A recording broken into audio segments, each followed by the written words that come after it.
Hello guys, welcome to current affairs for UPSC PSC IAS.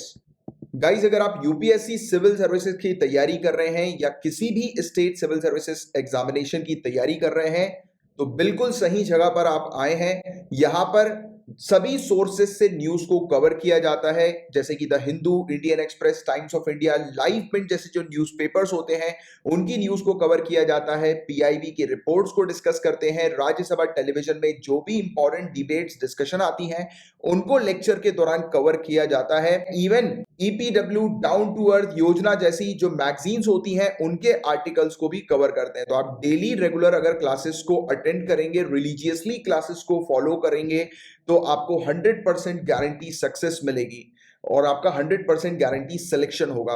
और 100% guarantee selection का बकायदा proof दिया जाता है। नीचे डिस्क्रिप्शन पर आपको प्रूफ्स मिल जाएंगे, आप चेक कर सकते हैं कि previous year civil services examination में हमने जो टॉपिक्स कवर कराए थे उन्हीं से रिलेटेड क्वेश्चंस बने हैं। तो फटाफट चैनल को सब्सक्राइब कर लीजिए अगर आपने सब्सक्राइब नहीं किया है तो। इवन हम लोग काफी सारे हाई क्वालिटी जनरल स्टडीज के कोर्सेज भी ऑफर करते हैं। तो आने वाली स्लाइड्स में आपको कोर्सेज की डिटेल्स भी मिल जाएगी और हमारे दूसरे चैनल्स की इंफॉर्मेशन भी आपको प्रोवाइड करा दी जाएगी आने वाली स्लाइड्स में। और गाइस, नीचे डिस्क्रिप्शन पर टेलीग्राम के चैनल की लिंक भी आपको मिल जाएगी, आप उस चैनल को भी ज्वाइन कर सकते हैं। प्लस डिस्कशन ग्रुप भी है जहां पर काफी सारे सिविल सर्विसेज के एस्पिरेंट्स मौजूद हैं जो कि डेली बेसिस पर अपने जो भी डाउट्स वगैरह जो होते हैं उनको डिस्कस करते हैं। तो आप उसको ज्वाइन कर सकते हैं। तो फुल फोकस के साथ स्टार्ट करते हैं करंट अफेयर्स की क्लास को। बट बिफोर दैट ये कुछ कोर्सेज की डिटेल्स और हमारे चैनल्स की डिटेल्स हैं।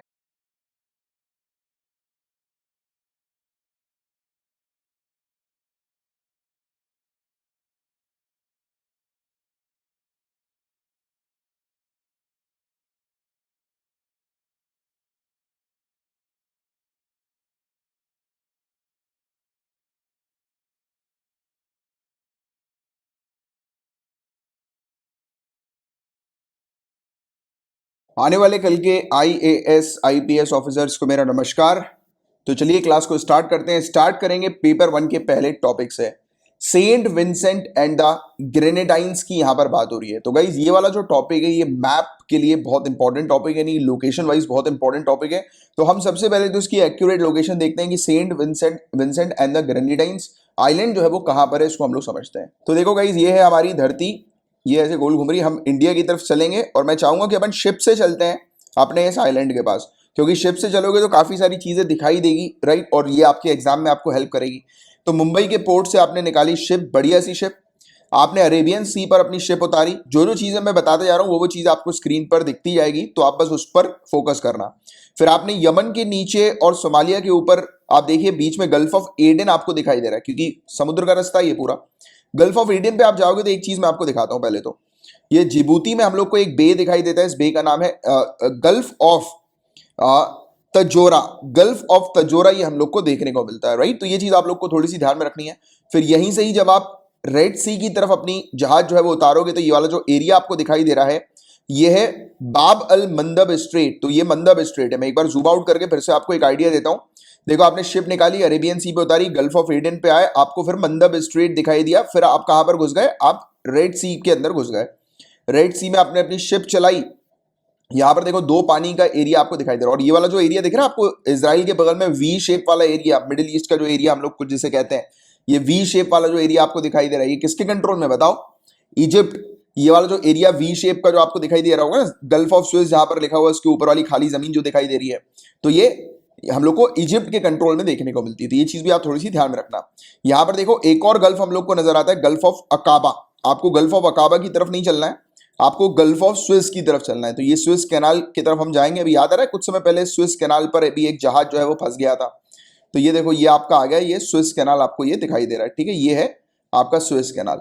तो इस पर जो है वो आप अपनी नाव चलाओगे, मतलब शिप चलाओगे, राइट। और यहाँ पर आए आपको यहाँ पर एक कड़वी जो है वो लेक दिखाई देगी, ग्रेट बिटर लेक इसका नाम है। आप बिल्कुल सीधे सीधे चलते जाओगे, यहाँ पर तिम्सा लेक भी आपको दिखाई देगी, आपको कहीं नहीं मुड़ना है, सीधे सीधे आपका सफर होना चाहिए, राइट। ऐसे आप गए, मैं जूम आउट करके भी दिखाता हूँ। तो यहाँ पर साइड में आपको इजिप्ट की जमीन दिखाई दे रही है, ठीक है। यहाँ पर एक पोर्ट हमें देखने को मिल रहा है, पोर्ट सेड। देखो नाम से बिल्कुल समझ में आ रहा है, पोर्ट सेड। और राइट, और इस पोर्ट से जो है वो आप बाहर निकल जाओगे। और ये कौन सा समुद्र का एरिया आ गया? मेडिटेरेनियन सी। ये एरिया जो हमें दिखाई दे रहा है ये मेडिटेरेनियन सी का एरिया पूरा देखो आपको दिखाई दे रहा है। कभी कभी डायरेक्ट क्वेश्चन पूछे जाते हैं कि मेडिटेरेनियन सी, क्योंकि आपने ये समुद्र में निकल गए कि मेडिटेरेनियन सी के आसपास कौन सी कंट्रीज है, तो एक बार फटाफट नजर भी मार लो कौन सी कंट्रीज आपको यहाँ पर दिखाई दे रही है। टायरियन सी भी आपको यहाँ पर दिखाई दे रही है। तो आपको कुछ नहीं करना है, यहाँ से निकलते चलना है। और स्पेन, आप देखो स्पेन का जो एरिया आपको दिखाई दे रहा है, स्पेन का, उसके बीच में आप देखो, स्पेन के एरिया के बीच में आप देखो, आपको जो है वो स्ट्रेट ऑफ गिब्रल्टार दिखाई देगा, राइट, या जिब्रल्टार इसे हम लोग बोलते हैं। तो ये ऐसा जो है वो क्वेश्चन भी आ सकता है कि स्ट्रेट ऑफ जिब्रल्टार जो है वो कहां पर है। तो ये लोकेशन आप देख लो अच्छे से, आपकी ये लोकेशन जो आपको दिखाई दे रही है स्ट्रेट ऑफ जिब्रल्टार की हम लोग को देखने को मिल रही है। और कभी कभी क्वेश्चन आ जाता है कि स्ट्रेट ऑफ जिब्रल्टार जो है वो किन कंट्री के बीच में है, तो आप देखो मोरक्को और स्पेन के बीच में ये हम लोग को नजर आती है। मोरक्को और स्पेन के बीच में, ये क्लैरिटी रखो बिल्कुल। आप देखो ऊपर आपको मोरक्को दिखाई दे रही है, नीचे आपको स्पेन दिखाई दे रही है। एक और चीज देखो आप, यहां पर यूरोप और, आपसे पूछिए यूरोप और अफ्रीका के बीच में कौन सा स्ट्रेट है, तो आपको ये स्ट्रेट ऑफ जिब्रल्टार भी पता होना चाहिए। देखो ऊपर वाला एरिया यूरोप का है, नीचे वाला एरिया मोरक्को वाला इसका हम लोग को अफ्रीका का देखने को मिल रहा है, ठीक है। फिर आप उतर जाओगे कौन से समुद्र में? नॉर्थ एटलांटिक ओशियन पे आप उतरोगे और यहीं पर ही आप जाओगे। आपको नीचे देखो, मैं जूम आउट करता हूं, ये आपको क्या दिखाई दे रहा है? साउथ अमेरिका दिखाई दे रहा है। और साउथ अमेरिका में आप जाओगे और आपकी डेस्टिनेशन आ जाएगी, ये जो है वो Saint Vincent and the Grenadines. तो ये लाल कलर से जो आपको दिखाई दे रहा है, ये इसका आइलैंड हम लोग को देखने को मिल रहा है, राइट। तो ये चीज आप लोग को थोड़ी सी ध्यान में रखनी है इसके बारे में। और इसके ऊपर वाला जो एरिया आपको दिखाई दे रहा है, इसी को ही वेस्ट इंडीज जो है वो नाम दिया गया है। क्या नाम दिया है? West Indies, right. तो ये वाली चीज भी आप लोग को थोड़ी सी पता होनी चाहिए। ये वेनेजुएला के ऊपर ये पूरी, मतलब इस प्रकार से आप अच्छे से देख लो इस एरिया को, राइट। समझ में आए? सही। यहीं पर ही देखो आप कैरेबियन सी भी आपको दिखाई दे रही। क्या होता है कि मैप से रिलेटेड क्वेश्चन डायरेक्ट बनते हैं, और मैप की अगर प्रैक्टिस करनी, कहीं तक पहुंचना है ना, तो इसी तरीके से प्रैक्टिस किया करो कि आपने अपनी शिप यहाँ से उतारी, यहाँ गए, यहाँ पर कौन सा स्ट्रेट पड़ेगा, यहाँ पर कौन सी सी पड़ेगी। तो उससे क्या रहेगा कि एक रूट, क्योंकि देखो हम जब भी किसी अपने दोस्त के घर जाते हैं, एक दो बार जब जाते हैं तो उसके रास्ता हमें पता लग जाता है ना, तो उसी तरीके से आप सोचो कि आप जो है वो निकलोगे तो आप कहाँ कहाँ से पहुंचोगे, तो आसान हो जाएगा। तो देखो इसके बारे में जो है वो हमने समझ लिया। आइलैंड कंट्री हम लोग को कैरिबियन में देखने को मिल रही है, कैरिबियन मैंने आपको दिखाया था, राइट। और बाकी पूरी लोकेशन दिखाई थी, यहाँ पर लिखी हुई है, बट मैंने आपको काफी कुछ ज्यादा ही चीजें इसके अंदर बता दी, क्योंकि इंपॉर्टेंट होता है मैप पॉइंट ऑफ व्यू से चीजें पता होनी चाहिए। तो अभी ये टॉपिक हम लोग क्यों देख रहे हैं, सिंपल सी चीज आपको ध्यान में रखनी है कि इंडिया ने अप्रूव कर दिया है कि इंडिया और इस आइलैंड के बीच में, Saint Vincent and the Grenadines के बीच में एक एग्रीमेंट हो रहा है, जिसमें हम एक दूसरे के साथ जो है वो इंफॉर्मेशन को एक्सचेंज करेंगे। किससे रिलेटेड इंफॉर्मेशन? टैक्सेस से रिलेटेड इंफॉर्मेशन को एक्सचेंज करेंगे और एक दूसरे को जो है वो पावर देंगे टैक्सेस कलेक्ट करने का हमारे बिहाफ में, राइट। तो ये वाली चीज हम लोग को देखने को मिल रही है, जिसके बारे में आप लोग को बस एक जनरल सी जानकारी, एक आइडिया होना चाहिए। यहाँ पर मेनली आपको क्या चीज देखनी थी? मैप को देखना था। अब देखो स्विस कैनाल भी एक टॉपिक न्यूज में आया था, और स्विस नहर के बारे में मैंने भी आपको थोड़ी देर पहले ही बताया था। तो अच्छा मुझे अब ये चीज, इसका जवाब, अच्छा इसमें लिखा ही हुआ है, सॉरी, गल्फ ऑफ स्विस और गल्फ ऑफ अकाबा। मैं आपसे यही वाला क्वेश्चन जो है वो पूछने वाला था। चलो एनीवेज, अगर आप मेडिटेरेनियन सी में निकलोगे तो आप मुझे अभी आंसर लिख कर बताओ कि कौन सा पोर्ट आपको दिखाई देगा। अभी मैंने आपको दिखाया था थोड़ी देर पहले पोर्ट, तो स्विस कैनाल के थ्रू अगर आप मेडिटेरेनियन सी को ज्वाइन करोगे तो कौन सा पोर्ट आपको मिलेगा, और वो पोर्ट जो है वो किस कंट्री का है, उसका आंसर भी आप मुझे लिखकर बताएं नीचे कमेंट बॉक्स पर। अब देखिए, और स्विस कैनाल के बारे में हमने बता दिया। इसकी एक खास बात और जानना कि ये एक आर्टिफिशियल सी लेवल वाटरवे हमें देखने को मिलता है, ये पहले नहीं था, इसे बनवाया गया था, ठीक है। तो ये चीज भी आप लोग को पता होनी चाहिए, राइट। और यहाँ पर इस्थमस ऑफ स्विस हम लोग को इजिप्ट का देखने को मिलता है, राइट। और ये कनेक्ट करता है मेडिटेरेनियन सी को रेड सी के साथ, और सेपरेट करता है अफ्रीका और एशिया को। ये वाला पॉइंट भी आप थोड़ा सा ध्यान में रखना है, अफ्रीका और एशिया को भी ये सेपरेट करता है, राइट। मिडिल ईस्ट की तरफ जो है वो हम लोग को स्विस कैनाल जो दिखाई देता है ना, वो एक सेपरेशन बाउंड्री की तरह भी काम करता है। क्लियर है बातें? शॉर्टेस्ट मैरीटाइम रूट है ये। अगर आपको यूरोप से इंडिया की तरफ जो है वो जाना है तो ये शॉर्टेस्ट रूट है। पहले वो पूरा गोल घुमा के जाना होता था, पता है ना आपको ये वाली बात। पहले पूरा बिल्कुल नीचे, बिल्कुल केप ऑफ गुड होप। कहां पर है केप ऑफ गुड होप? आपने पढ़ा होगा हिस्ट्री के अंदर। अफ्रीका में हम लोग को दिखाई देता है, बिल्कुल डाउन अफ्रीका में, आप पूरा नीचे तक चले जाइए, राइट। तो आपको ये दिखाई देता है, ये वाला एरिया हम लोग को देखने को मिलता है, केप ऑफ गुड होप। तो उससे क्रॉस करके जो है वो शिप जाया करती थी। फिर ये वाला रूट मिला तो शॉर्टेस्ट डिस्टेंस ही हम लोग को देखने को मिल गया, राइट। तो ये चीज, वैसे तो ये शॉर्टेस्ट, ये पहले रूट जो था वो पहले यही वाला शॉर्टेस्ट रूट ही मिला था, बट इसके ऊपर जो है वो इन्होंने अरब्स ने जो है वो कंट्रोल करके रखा होता है, इस रूट को ब्लॉक कर देते थे। तो ब्रिटिशर चाह रहे थे कि इनको कोई दूसरा रूट चाहिए, तो वो लंबा रूट से होकर उन्हें जो है वो गुजरना पड़ा था, राइट।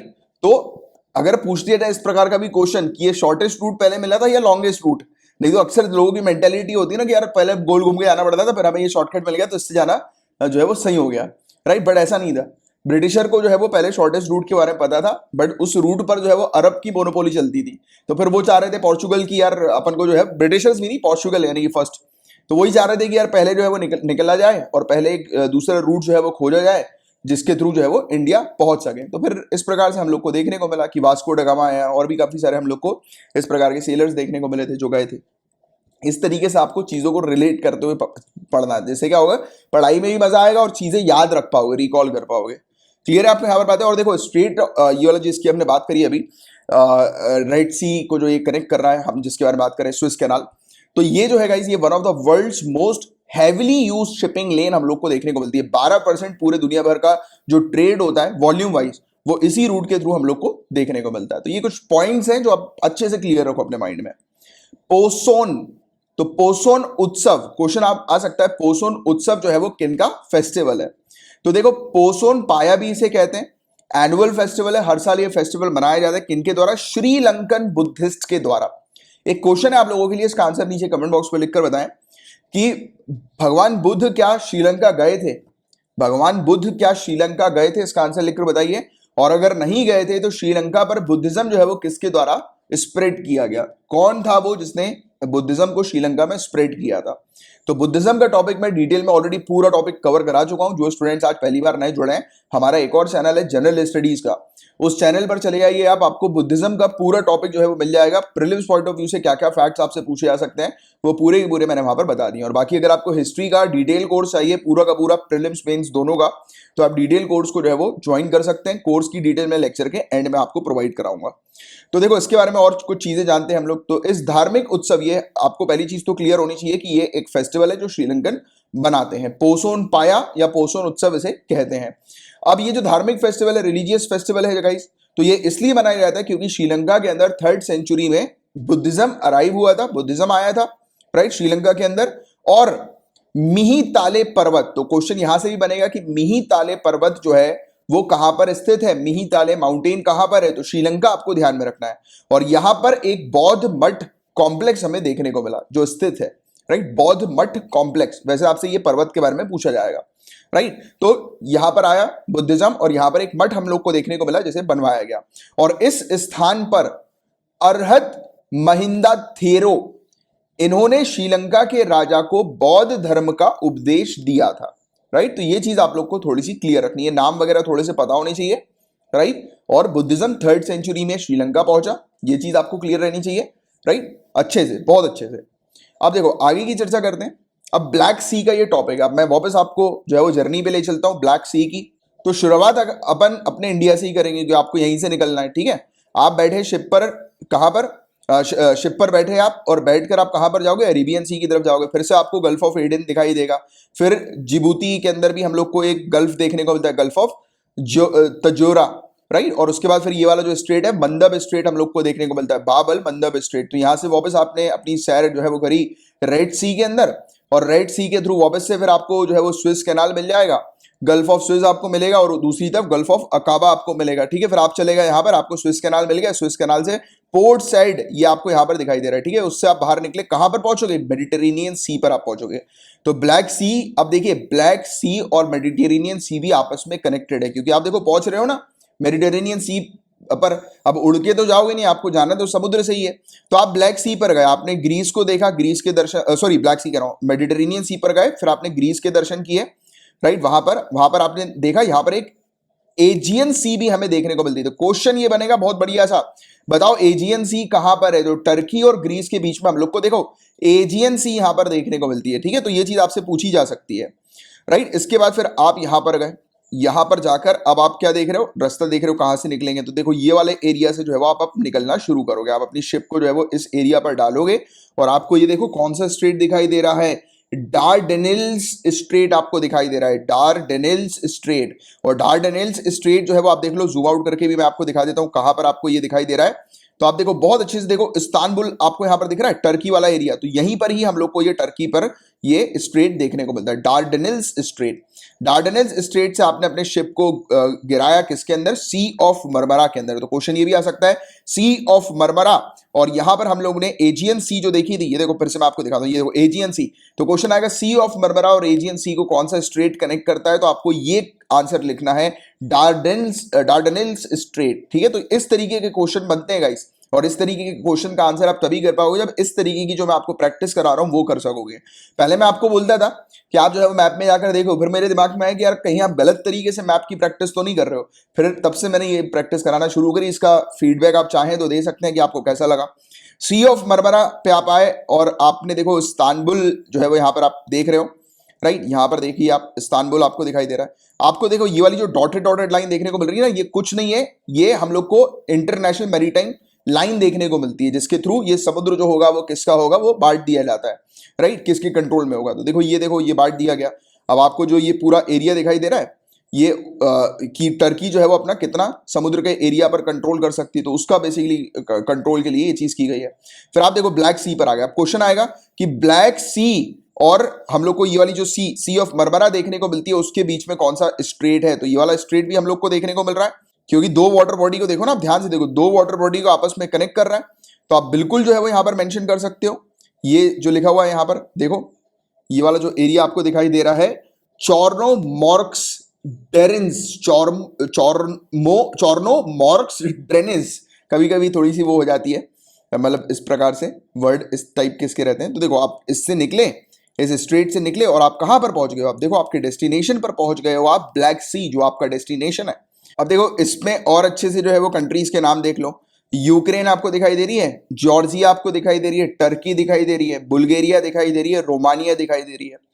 किसी को मिस तो नहीं कर रहे हो, कर रहे हो, रशिया को। तो ये रशिया के साथ भी अपनी बाउंड्री शेयर करती है, क्योंकि देखो ये पूरा बड़ा सा एरिया आपको जो ग्रीन कलर का भी उस तरफ से आता हुआ दिखाई दे रहा है, ये रशिया का ही हम लोग को देखने को मिलता है। तो रशिया भी जो है वो ब्लैक सी के साथ अपनी बाउंड्री शेयर करती है। एक और चीज मैं आपको बताना चाहूंगा, जैसे कि आपको अगर यहां से पहुंचना है कहां पर, सी ऑफ अजोव, तो अगर क्वेश्चन आ जाए सी ऑफ अजोव कहां पर है, तो ब्लैक सी के बिल्कुल नॉर्थ में आपको ये दिखाई देता है। और आपको यहां पर पहुंचना है तो किसके थ्रू पहुंच पाओगे, कौन सा स्ट्रेट है, कर्च स्ट्रेट, कर्च स्ट्रेट के थ्रू आप यहां पर आराम से पहुंच जाओगे। तो इस तरीके से जो है आपको अपनी तैयारी करनी है। तमन बे भी आपको यहां पर दिखाई दे रहा है, राइट, तमन बे। तो देखो ऐसा ये वो नहीं है, दिक्कत वाली बात नहीं है, आराम से चीजें याद होती हैं, बट उसको बार बार थोड़ा सा रिकॉल करना रहता है। ठीक है, टेंशन मत लिया करो। देखो इतनी सारी चीजों के बारे में हमने समझा, बिल्कुल आसान तरीके से समझो। आपको कहीं पर जाना है तो कैसे जाओगे, कौन सी चीज आपको पड़ेगी रास्ते में, तो उस तरीके से इमेजिनेशन लेते हो चलो, आप अपनी शिप को निकालो और जाओ, कौन से स्ट्रेट पड़ेंगे। 3-4 बार जाओगे ऑटोमेटिकली याद होना शुरू हो जाएगा। एक चीज तो अभी तक आपको याद हो गई होगी कि हमने दोनों ही तीनों अभी जितनी भी लोकेशंस की हमने चर्चा करी, गल्फ ऑफ एडन के रूट के थ्रू ही हम लोग पहुंचे हैं यहाँ तक, राइट, मेडिटेरेनियन सी तक, ब्लैक सी तक और सी ऑफ अजोव तक, राइट। तो इसके बारे में हमने चर्चा करी, तो ये चीज आपको ध्यान में रखनी है। अब कुछ फैक्ट्स मैं आपको बता देता हूं। तो ब्लैक सी जो है गाइस, आपने देखा यूरोप की तरफ हम लोग को ये दिखाई दे रही थी, और एशिया को भी आप कह सकते हो, एशिया और यूरोप को कनेक्ट करती है, राइट, यहाँ पर। और टर्की भी हमने देखा था वहां पर। और कौन सी कंट्रीज के साथ ये अपनी बाउंड्री शेयर करती है, तो रोमानिया, याद करो, रोमानिया दिखाया था मैंने आपको, बुल्गारिया दिखाया था, यूक्रेन दिखाया था, जॉर्जिया दिखाया था, टर्की दिखाया था। फिर आपसे पूछा था इसके अलावा और कुछ तो नहीं बचा, तो देखो रशिया भी है। ठीक है, इस तरीके से आप लोग को थोड़ी सी चीज ध्यान में रखनी है। अब वापस से याद करते हैं हम लोग कुछ चीजें। मेडिटेरेनियन सी जो है वो किसके थ्रू पहुंचती है, बॉस्पोरस स्ट्रेट के थ्रू पहुंचती है। अब आप बोलोगे कि सर आपने बॉस्पोरस तो बताया नहीं, तो देखो मैं आपको ले चलता हूं फिर से एक बार, फटाक से रिकॉल करवा देता हूं, रिकॉल करना भी जरूरी है। ब्लैक सी आपको दिखाई दे रहा है, ये मैंने आपको यहां पर बताया था कि ब्लैक सी और ये हम लोग को सी ऑफ मरमरा देखने को मिलता है, इसको कनेक्ट करता है ये वाला जो एरिया ना, ये बॉस्पोरस वाला एरिया ही है, जिसे हमने जो है वो इस नाम से जो है वो पुकारा था, जो नाम है चॉर्नोमॉर्क्स डेरिन्स, चॉर्नोमॉर्क्स डेरिन्स, राइट। तो मैं आपको देखो, आप स्पेलिंग भी देख सकते हो, CHORNOMORSKDERINCE। अगर गलत प्रोनाउंस किया है तो उसके लिए माफी। आप यहां पर डाल लेना अपने मैप में जो है वो ये वाला स्ट्रेट का नाम आप डाल लेना, आप देखो यहीं पर ही जो है वो पहुंचोगे, इसी एरिया पर जो है वो आप पहुंचोगे। ये वाले एरिया को हम लोग जो है वो बोलते हैं बॉस्पोरस स्ट्रेट। ठीक है, तो देखो सी ऑफ मरमरा भी दिखाया मैंने आपको, राइट, और यहीं पर ही ड्रेडनेल्स स्ट्रेट, याद करो ड्रेडनेल स्ट्रेट जो है वो मैंने आपको बताया था, राइट। और ये एजियन सी के बीच में हम लोग को देखने को मिलता है, यहां पर सी ऑफ क्रेट भी हम लोग को नजर आता है। तो इस तरीके से आपको जो है वो चीजों को कनेक्ट करना है, ठीक है। और ब्लैक सी जो है वो कनेक्ट करती है सी ऑफ अजोव को किसके थ्रू, स्ट्रेट ऑफ कर्च के थ्रू। तो याद करो थोड़ी देर पहले स्ट्रेट ऑफ कर्च भी जो है वो आपको दिखाया था, राइट। तो ये कुछ चीजें जो है वो अच्छे से क्लियर करते हुए चलो आप। और पेपर 1 से रिलेटेड इतने ही टॉपिक्स थे, तो मैप की अच्छी प्रैक्टिस कर ली हमने। अब पेपर 2 के टॉपिक्स की तरफ आगे बढ़ रहा है। अब देखिए गाइस, यहां पर डिस्कस करेंगे tax inspectors without borders programme के बारे में। TIWB प्रोग्राम है ये, भूटान के tax inspectors without border programme जो है गाइस वो लॉन्च किया गया है इंडिया की पार्टनरशिप के साथ। तो इंडिया और भूटान के बीच में ये प्रोग्राम हमें देखने को मिल रहा है, राइट। और ये प्रोग्राम जो है गाइस ये 24 महीने तक चलेगा। इस प्रोग्राम के अंदर मेन फोकस क्या है, international taxation and transfer pricing. इसका मेन फोकस हम लोग को ये देखने को मिल रहा है। अब ये है क्या, इसको मैं बहुत सिंपल भाषा में अगर आपको समझाऊं तो सिंपल सी चीज ये है कि हमारी इंडियन अथॉरिटीज जो है, टैक्स अथॉरिटीज, ऑडिटिंग अथॉरिटीज, ये भूटान को बताएंगी कि उन्हें जो है वो कैसे, किस प्रकार से टैक्सेशन से रिलेटेड अपनी कंट्री के अंदर सिस्टम को क्रिएट करना है, यानी कि जिससे कि वो बेटर टैक्सेशन पॉलिसीज बना सकें, बेटर सिस्टम क्रिएट कर सकें टैक्स की ऑडिटिंग के लिए, यानी कि जो सिटीजन टैक्स वगैरह पे कर रहे हैं तो वो सही जगह पर आ रहा है कि नहीं आ रहा, जो अथॉरिटी जो कलेक्ट कर रही है वो, जैसे कि consolidated fund of India example के तौर पर इंडिया की अगर बात करें तो वहां पर डिपॉजिट हो रहा है कि नहीं हो रहा। और उसके अलावा सेकंड और मोस्ट इंपॉर्टेंट चीज कि जो टैक्सेस जो हैं जो आ रहे हैं उसका उपयोग सही जगह पे किया जा रहा है कि नहीं किया जा रहा। तो जैसे कि हमारे जो कंट्रोलर एंड ऑडिटर जनरल जो काम करते हैं ना, तो वो चीज जो है वो हम लोग भूटान को सिखाने वाले हैं। तो ये क्या है, ये टैक्सेशन से रिलेटेड हम लोग उनको नॉलेज जो है वो ट्रांसफर कर रहे हैं, राइट। तो ये चीज इसके पीछे है सिंपल सी, जिसके बारे में आपको ध्यान में रखना है।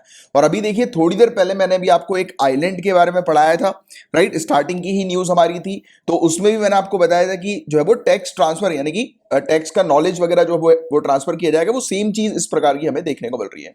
तो हम ये कह सकते हैं कि जो डेवलपिंग कंट्रीज हैं जिनके साथ हमें हमारे रिलेशन अच्छे हैं, तो उनमें यानी कि उन कंट्री के अंदर अगर टैक्सेशन सिस्टम अच्छा नहीं है तो हम उनकी मदद कर रहे हैं। तो इंडिया इस प्रकार से मदद कर रहा है। ये आपको बेसिकली चीज जो है वो अपने दिमाग में बस बिठानी है इस पर्टिकुलर प्रोग्राम से रिलेटेड। अब इस प्रोग्राम के बेनिफिट क्या है, थ्रू दिस, इस प्रोग्राम के थ्रू इंडिया जो है वो कोलैबोरेट कर रही है यूनाइटेड नेशन डेवलपमेंट प्रोग्राम के साथ और TIWB सेक्रेटेरिएट के साथ। और इसका मेन एम ये है कि देखो, एड भूटान मतलब कि भूटान की मदद करना। किस चीज में मदद करना, कि उसका जो टैक्स एडमिनिस्ट्रेशन है वो मजबूत हो।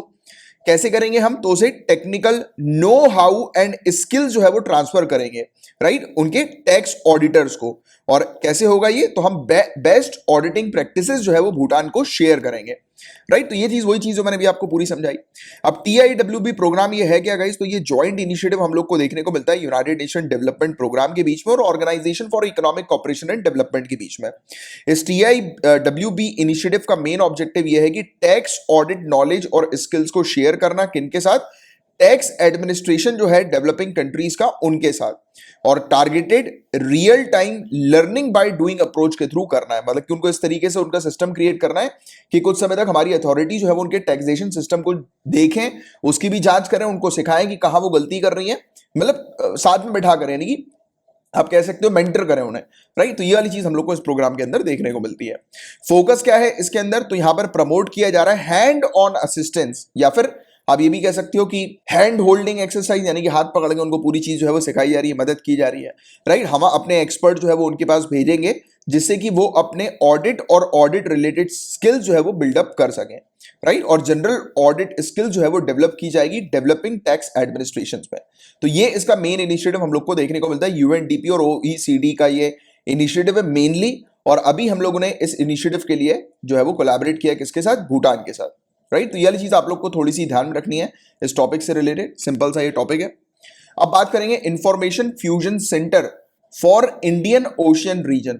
तो देखो गाइस, जो इंडियन ओशियन रीजन, ये तो आप समझ गए इस वर्ड से, राइट, कि हमारा इंडिया का जो ओशियन वाला जो क्षेत्र है, मैरीटाइम एरिया, जो हम लोग को समुद्री क्षेत्र जो देखने को मिलता है, तो उसका क्या है, ये सेंटर हम लोग को एक केंद्र दिखाई दे रहा है। इस केंद्र से बैठकर हमारे इंडिया में जो है वो क्या क्या चीजें हो रही है, हमारी मैरीटाइम जो एरिया है ना, यानी कि हमारी जो समुद्री एरिया है, तो वहां पर क्या क्या एक्टिविटी हो रही है उसको हम लोग ट्रैक करते हैं। और सिर्फ ट्रैक नहीं करते, ट्रैक करने के साथ जो है वो दूसरी कंट्री को फॉरवर्ड करते हैं ये वाली इंफॉर्मेशन। जैसे कि कोई शिप आई है तो फॉरवर्ड करी ये वाली इंफॉर्मेशन की है, यहाँ पर शिप का जो है मूवमेंट हम लोग को देखने को मिल रहा है। और सेम चीज किनके साथ ये शेयर किया जाता है? सभी के साथ नहीं, उन कंट्री के साथ जिन कंट्री ने हमारे साथ ये एग्रीमेंट किया है इंफॉर्मेशन फ्यूजन सेंटर का।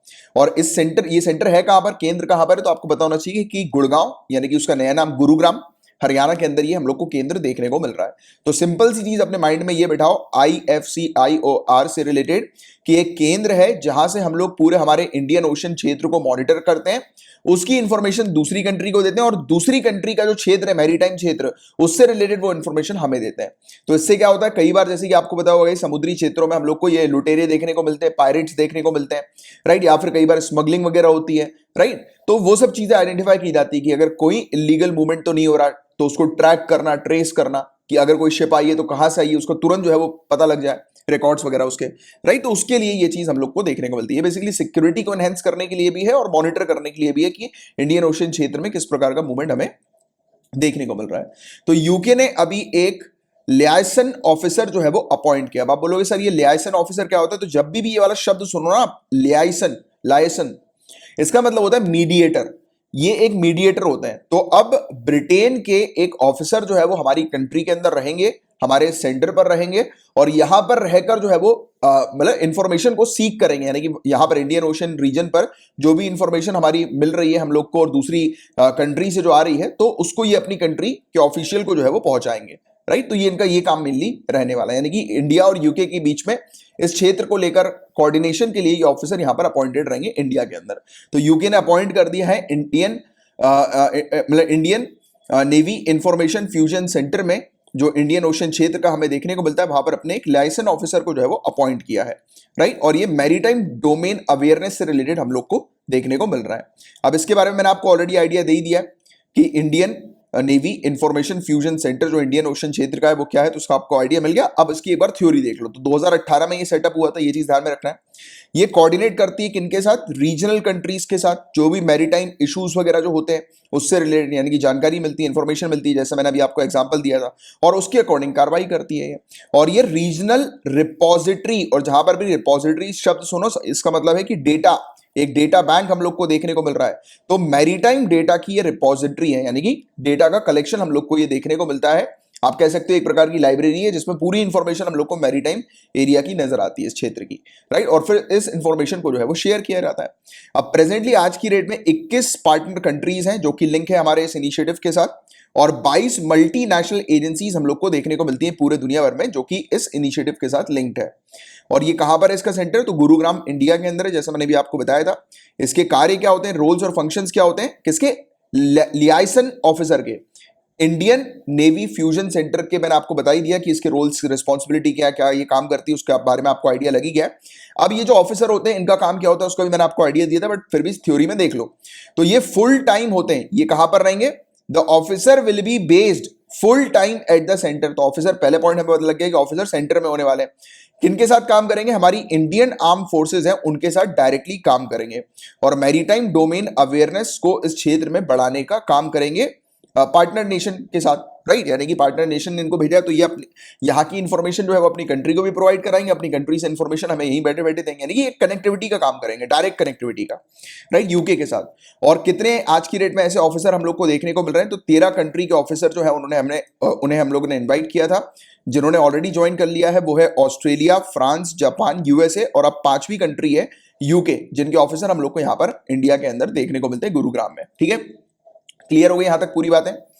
अब देखो, एक डेल्टा प्लस हम लोग को नया वेरिएंट कोरोना वायरस का देखने को मिल रहा है। K417N म्यूटेशन के साथ ये नया वेरिएंट सामने आया है। तो हेल्थ मिनिस्ट्री ने गाइस कैटेगराइज किया है डेल्टा प्लस वेरिएंट को कोरोना वायरस के कि एक ये वेरिएंट ऑफ कंसर्न है, चिंताजनक वेरिएंट ये हमें देखने को मिल रहा है, और ये हमारी कंट्री की काफी सारी स्टेट्स के अंदर डिटेक्ट हुआ है। अब वेरिएंट ऑफ कंसर्न होता क्या है गाइस? तो सबसे पहली चीज तो आपको ध्यान में रखनी, चिंताजनक वेरिएंट ऐसे होते हैं, एक तो ये बहुत तेजी से फैलते हैं, इनकी ट्रांसमिसिबिलिटी जो होती है वो काफी तेज होती है, और काफी गंभीर बीमारी जो है ये कर देते हैं, मतलब यानी कि गंभीर रूप से जो भी इन्फेक्टेड पर्सन होता है उसे बीमार कर देते हैं। सामने वाला व्यक्ति बिल्कुल हॉस्पिटलाइज हो जाता है जो भी इन्फेक्ट होता है इस वेरिएंट से, और इवन उसकी डेथ होने के चांसेस भी काफी ज्यादा हो जाते हैं। आज की डेट में हुआ क्या है गाइस कि हम लोगों ने जो वैक्सीन लगाई है या फिर जिन लोग को कोविड हुआ है, जैसे कि मैं भी एक कोविड पॉजिटिव था, राइट, रिकवर हुआ हूं, तो अब क्या हो रहा है, धीरे धीरे बॉडी के अंदर से एंटीबॉडी जो है वो रिड्यूस होती जा रही है, उनका रिडक्शन हम लोग को देखने को मिल रहा है। तो डर ये है कि अब ये रिडक्शन होगा तो उसके बाद दूसरा वेरिएंट जो है वो हावी हो जाएगा। और एक चीज और क्लियर रखना, आज की डेट में मैंने आपको पहले भी बताया था कि आज की डेट में जो लोग चौड़े होकर घूम रहे हैं कि हम कोविड-19 से इन्फेक्ट हो गए या हमें तो वैक्सीन लग गई, हमें तो मास्क लगाने की भी जरूरत नहीं, ये गलत है। डब्ल्यूएचओ ने क्लियरली कहा है कि ये जरूरी नहीं है कि जिसकी बॉडी के अंदर एंटीबॉडीज डेवलप हो गई हैं वो दोबारा से दूसरी वेव जो आएगी कोरोना वायरस की उससे इन्फेक्ट नहीं होगा, ये जरूरी नहीं है, हो भी होएगा भी। और ऐसे केसेस आए हैं कि लोग 2 या 3 बार जो है वो इन्फेक्ट ऑलरेडी हो चुके हैं और सीवियरली इन्फेक्ट हुए। और पहली बार में तो लोग जब इन्फेक्ट हुए थे तो उनको, जिन लोग को जितनी प्रॉब्लम नहीं आई होगी, जो रिकवर हो गए, बट दूसरी बार में होने के बाद उनको और प्रॉब्लम भी रिकॉर्ड की गई है। यानी कि चांसेस ऐसे भी होते हैं कि एक बार आप घर पर रिकवर हो सकते हो, बट दूसरी बार अगर बाई चांस हो गया तो ऐसे केसेस भी देखने को मिलेंगे कि लोगों को हॉस्पिटलाइज तक करना पड़ गया था, कंडीशन सीवियर हो गई थी, राइट। तो 2020 में जिन लोग को हुआ था, फिर 2021 में जिनको हुआ, तो 2021 में काफी केसेस ऐसे हुए कि जिनको दोबारा से हुआ था उन्हें हॉस्पिटल के चक्कर लगाने पड़ गए थे, राइट, ऑक्सीजन लेवल डाउन हो गया था। तो ये चीज हम लोग को देखने को मिली थी। तो यही चीज डब्ल्यूएचओ ने भी वार्न करी है। और दूसरी बात क्या होता है कि वायरसेस के अंदर म्यूटेशंस होते हैं। म्यूटेशन का मतलब क्या है, अभी थोड़ी देर में मैं आपको समझाऊंगा, पहले भी मैं आपको समझा चुका हूं, तो उसी का मैं भी एक आपको क्लिप जो है वो यहाँ पर प्रोवाइड कराने वाला हूं। तो म्यूटेशन में अभी मैं आपको एक आसान शब्दों में अगर समझाऊं तो क्या होता है कि धीरे धीरे करके वायरस, जब इवोल्यूशन होता है वायरस का, जैसे कि ह्यूमन का इवोल्यूशन कैसे हुआ, बंदर से हुआ, तो हम आज की डेट में बंदर तो दिखते नहीं है ना, ह्यूमन दिखते, बंदर हमसे अलग दिखता है, राइट। तो वायरस क्या हो रहा है, धीरे धीरे करके अलग होता जा रहा है अपनी कंडीशन के अकॉर्डिंग, क्योंकि बहुत सारी बॉडी के अंदर जाता है और बॉडी के अंदर जाता है, फिर उससे दूसरे की बॉडी में जाता है। तो क्या हो रहा है, धीरे धीरे करके उसमें चेंजेस आ रहे हैं। जब वो रिप्रोडक्शन कर रहा है, यानी कि उसका जो नंबर्स बढ़ रहे हैं, तो उसमें चेंजेस आ रहा है, राइट। और यही चेंजेस है जो कि वैक्सीन डिटेक्ट नहीं कर पा रही है। और जब जिन लोगों ने, मान के चलो, सपोज आप लोग ने वैक्सीन लगा ली, मैंने भी वैक्सीन लगा ली, पहला डोज, तो अब हमने वैक्सीन लगा ली, हम मान लेते हैं कि हमारी बॉडी के अंदर एंटीबॉडीज डेवलप हो गई, किसकी, कोरोना वायरस की। अब म्यूटेशन के थ्रू कोरोना वायरस अगर चेंज हो जाए, यानी कि अपनी प्रॉपर्टी को, अपने फीचर को चेंज कर ले, तो फिर से वो इन्फेक्ट कर देगा नया बन के, राइट।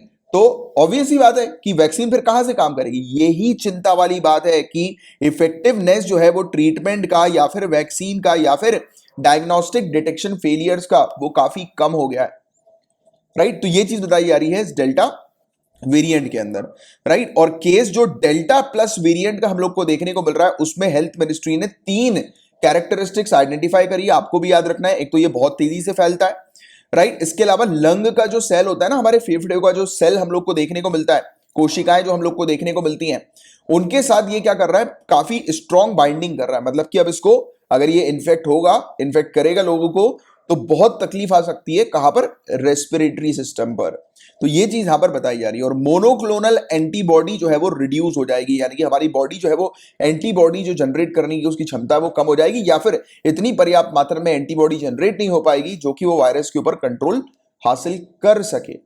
तो ये कुछ चीजें हैं जिसके बारे में आइडिया होना चाहिए। अब मैं आपको एक क्लिप जो है वो लगा रहा हूं, जो पहले मैं आप लोग को समझा चुका हूं वेरिएंट्स के बारे में, कि ये वेरिएंट जो है वो क्या होते हैं कोरोना वायरस के। तो उसको एक बार सुन लो आप, कि वेरिएंट क्या होता है, म्यूटेशन क्या होता है। अब गाइस, वर्ल्ड हेल्थ ऑर्गेनाइजेशन ने इंडियन वेरिएंट जो कोरोना वायरस का है उसे ग्लोबल कंसर्न जो है वो कहा है, क्लासिफाई किया है। वर्ल्ड हेल्थ ऑर्गेनाइजेशन ने B1617 को क्लासिफाई किया है, जो कि एक कोरोना वायरस का वेरिएंट है, पहली बार इंडिया में आइडेंटिफाई हुआ था। ग्लोबल वेरिएंट ऑफ कंसर्न इसे कहा गया है, वैश्विक चिंता का विषय के रूप में इसे वर्गीकृत किया गया है, क्लासिफाई किया गया है। ये वेरिएंट जो वायरस का है पहली बार इंडिया में देखा गया था, इसलिए इसका नाम इंडियन वेरिएंट रखा गया है। ये वेरिएंट को हालांकि यूके के द्वारा भी मई के स्टार्टिंग में क्लासिफाई किया गया था वेरिएंट अंडर इन्वेस्टिगेशन के तौर पर। 17 कंट्री से भी ज्यादा कंट्रीज में ये वेरिएंट फैल चुका है। अब देखिए, ये वायरसेस वगैरह जो है वो किस प्रकार से इमर्ज होते हैं, यानी कि इनके वेरिएंट्स, तो इसके बारे में न जाने कितनी बार हम लोग पढ़ चुके हैं। तो वेरिएंट ऑफ वायरस हैव 1 और मोर म्यूटेशन। जो वायरस के जो वेरिएंट्स होते हैं वो उनके एक या एक से ज्यादा म्यूटेशन हम लोग को देखने को मिलते हैं, that differentiate it from other variant. जो दूसरे वेरिएंट से उसको डिफरेंशिएट कर देते हैं और वो सर्कुलेशन में होते हैं, राइट। तो म्यूटेशन के बाद वेरियस वेरिएंट बनते हैं और वेरियस वेरिएंट भी जो है वो एक दूसरे से फिर अलग होते हैं, डिफरेंशिएट होते हैं। और आपको बता दें कि गाइस कि वायरस का जो गोल होता है, लक्ष्य होता है, वो ऐसी स्टेज तक पहुंचने का होता है, ऐसे चरण तक पहुंचने का होता है जहां पर वो मनुष्यों के साथ रह सके, क्योंकि उसको जीने के लिए मनुष्य की आवश्यकता होती है, क्योंकि मनुष्य की बॉडी में ही वो सर्वाइव कर सकता है, राइट। तो उसका गोल मेनली ये होता है कि उसको ऐसे स्टेज तक पहुंचना है, वायरस को इस प्रकार से उसका अपने आप को वेरिएंट को ऐसा बनाना है कि वो ह्यूमन की बॉडी में जो है वो रह सके, राइट। अब जो एरर्स होते हैं वायरल आरएनए के, इसको हम लोग म्यूटेशन कहते हैं। जैसे कि फॉर एग्जांपल, बहुत आसान भाषा में अगर मैं आपको इसको समझाऊं, जैसे कि हमारे जो पेरेंट्स हैं और हम हैं, हम अलग अलग दिखते हैं, राइट, हमारे पेरेंट्स से। क्यों? क्योंकि म्यूटेशन हुआ, जीन्स में हम लोग को एरर्स, चेंजेस देखने को मिले। और जब भी जीन्स में जो एरर्स होते हैं, चेंजेस होते हैं, उसके कारण जो ऑफस्प्रिंग होता है, यानी कि एक वायरस जो रिप्रोड्यूस करता है मल्टीपल वायरस उसको, तो वो अलग होते हैं, डिफरेंट हम लोग को देखने को मिलते हैं, और उनकी इवन प्रॉपर्टीज भी डिफरेंट होती है कि नहीं? जैसे कि हम अपने पेरेंट्स से अलग हैं, हर मामलों में अलग हैं, फीचर के मामले में अलग हैं, कई बार तो बिहेवियर के मामले में भी अलग होते हैं। कई बार पेरेंट्स बहुत अच्छे होते हैं, बच्चा हरामी होता है कि नहीं? देखा होगा ये वाली चीज आप लोगों ने, राइट, कि बदमाश बच्चे हम लोग को देखने को मिलते हैं। और वायरस जो होते हैं इस म्यूटेशन के, उन्हें वेरिएंट कहते हैं, यानी कि जो म्यूटेट करते हैं वायरस, तो वो वेरिएंट हम लोग को देखने को मिलते हैं वायरस के। और वेरिएंट जो है वो सिंगल या मैनी म्यूटेशन से बनते हैं, यानी कि मल्टीपल टाइम म्यूटेशन हो गया तो भी वेरिएंट बन जाएगा, यानी कि जो ओरिजिनल वायरस है उससे बिल्कुल ही अलग जो है वो बन जाएगा, यानी कि बहुत सारी चीजों में अलग बन जाएगा। और यही एक प्रॉब्लम है जिसके चलते जो वायरस जो बहुत जल्दी म्यूटेट करते हैं, अलग अलग उसके वेरिएंट्स आते हैं, तो उनको कंट्रोल करना भी मुश्किल हो जाता है। सार्स कोव 2 वायरस की अगर हम लोग बात करें, न जाने कितनी बार भी इसके बारे में डिस्कस कर चुके हैं हम लोग, तो ये तेजी से इवॉल्व इसलिए हो रहा है लार्ज स्केल पर, लोगों को इनफेक्ट पूरे दुनिया भर में इसलिए कर रहा है क्योंकि इसका म्यूटेशन हम लोग को बहुत तेजी से देखने को मिल रहा है, रेप्लिकेट ये बहुत तेजी से हो रहे हैं, राइट। वायरस जो है वो अपनी प्रॉपर्टी को चेंज कर रहा है, रेप्लिकेट कर रहा है।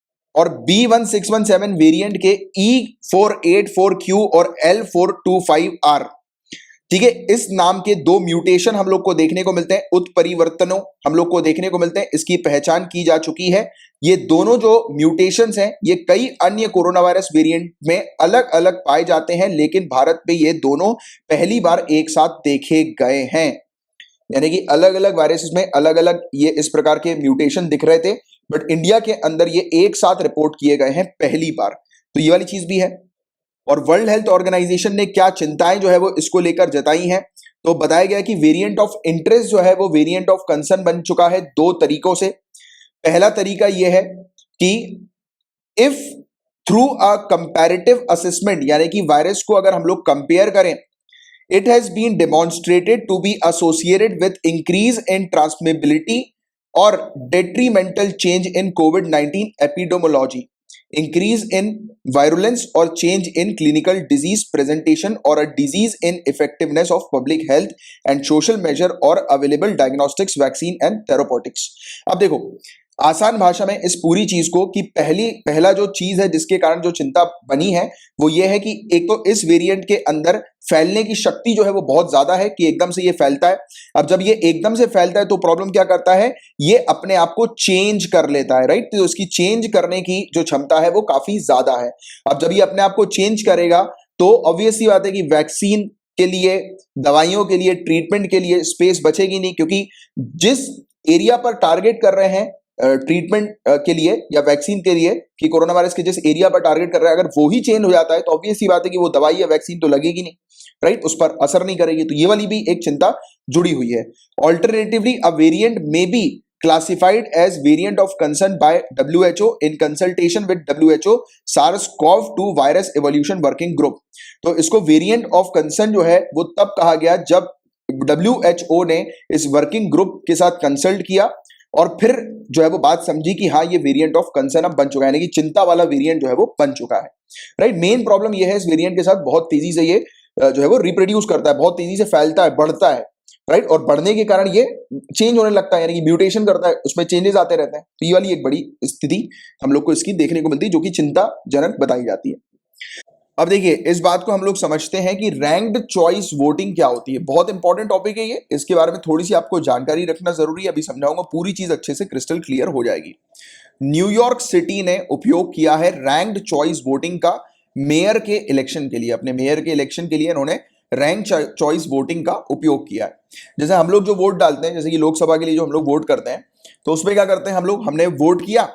अब वोट करने के बाद हम लोग को क्या देखने को मिलता है कि जो भी, यानी कि जो भी पार्टी जो है जिसके पास मेजोरिटी ऑफ वोट्स आते हैं वो जीत जाती है, राइट। मैंने शब्द यूज किया मेजोरिटी ऑफ वोट्स का, ना कि 50% प्लस वोट्स का, राइट। तो यही हमारे यहाँ रहता है कि जिस पार्टी को मेजोरिटी वोट आती है वो जीत जाती है।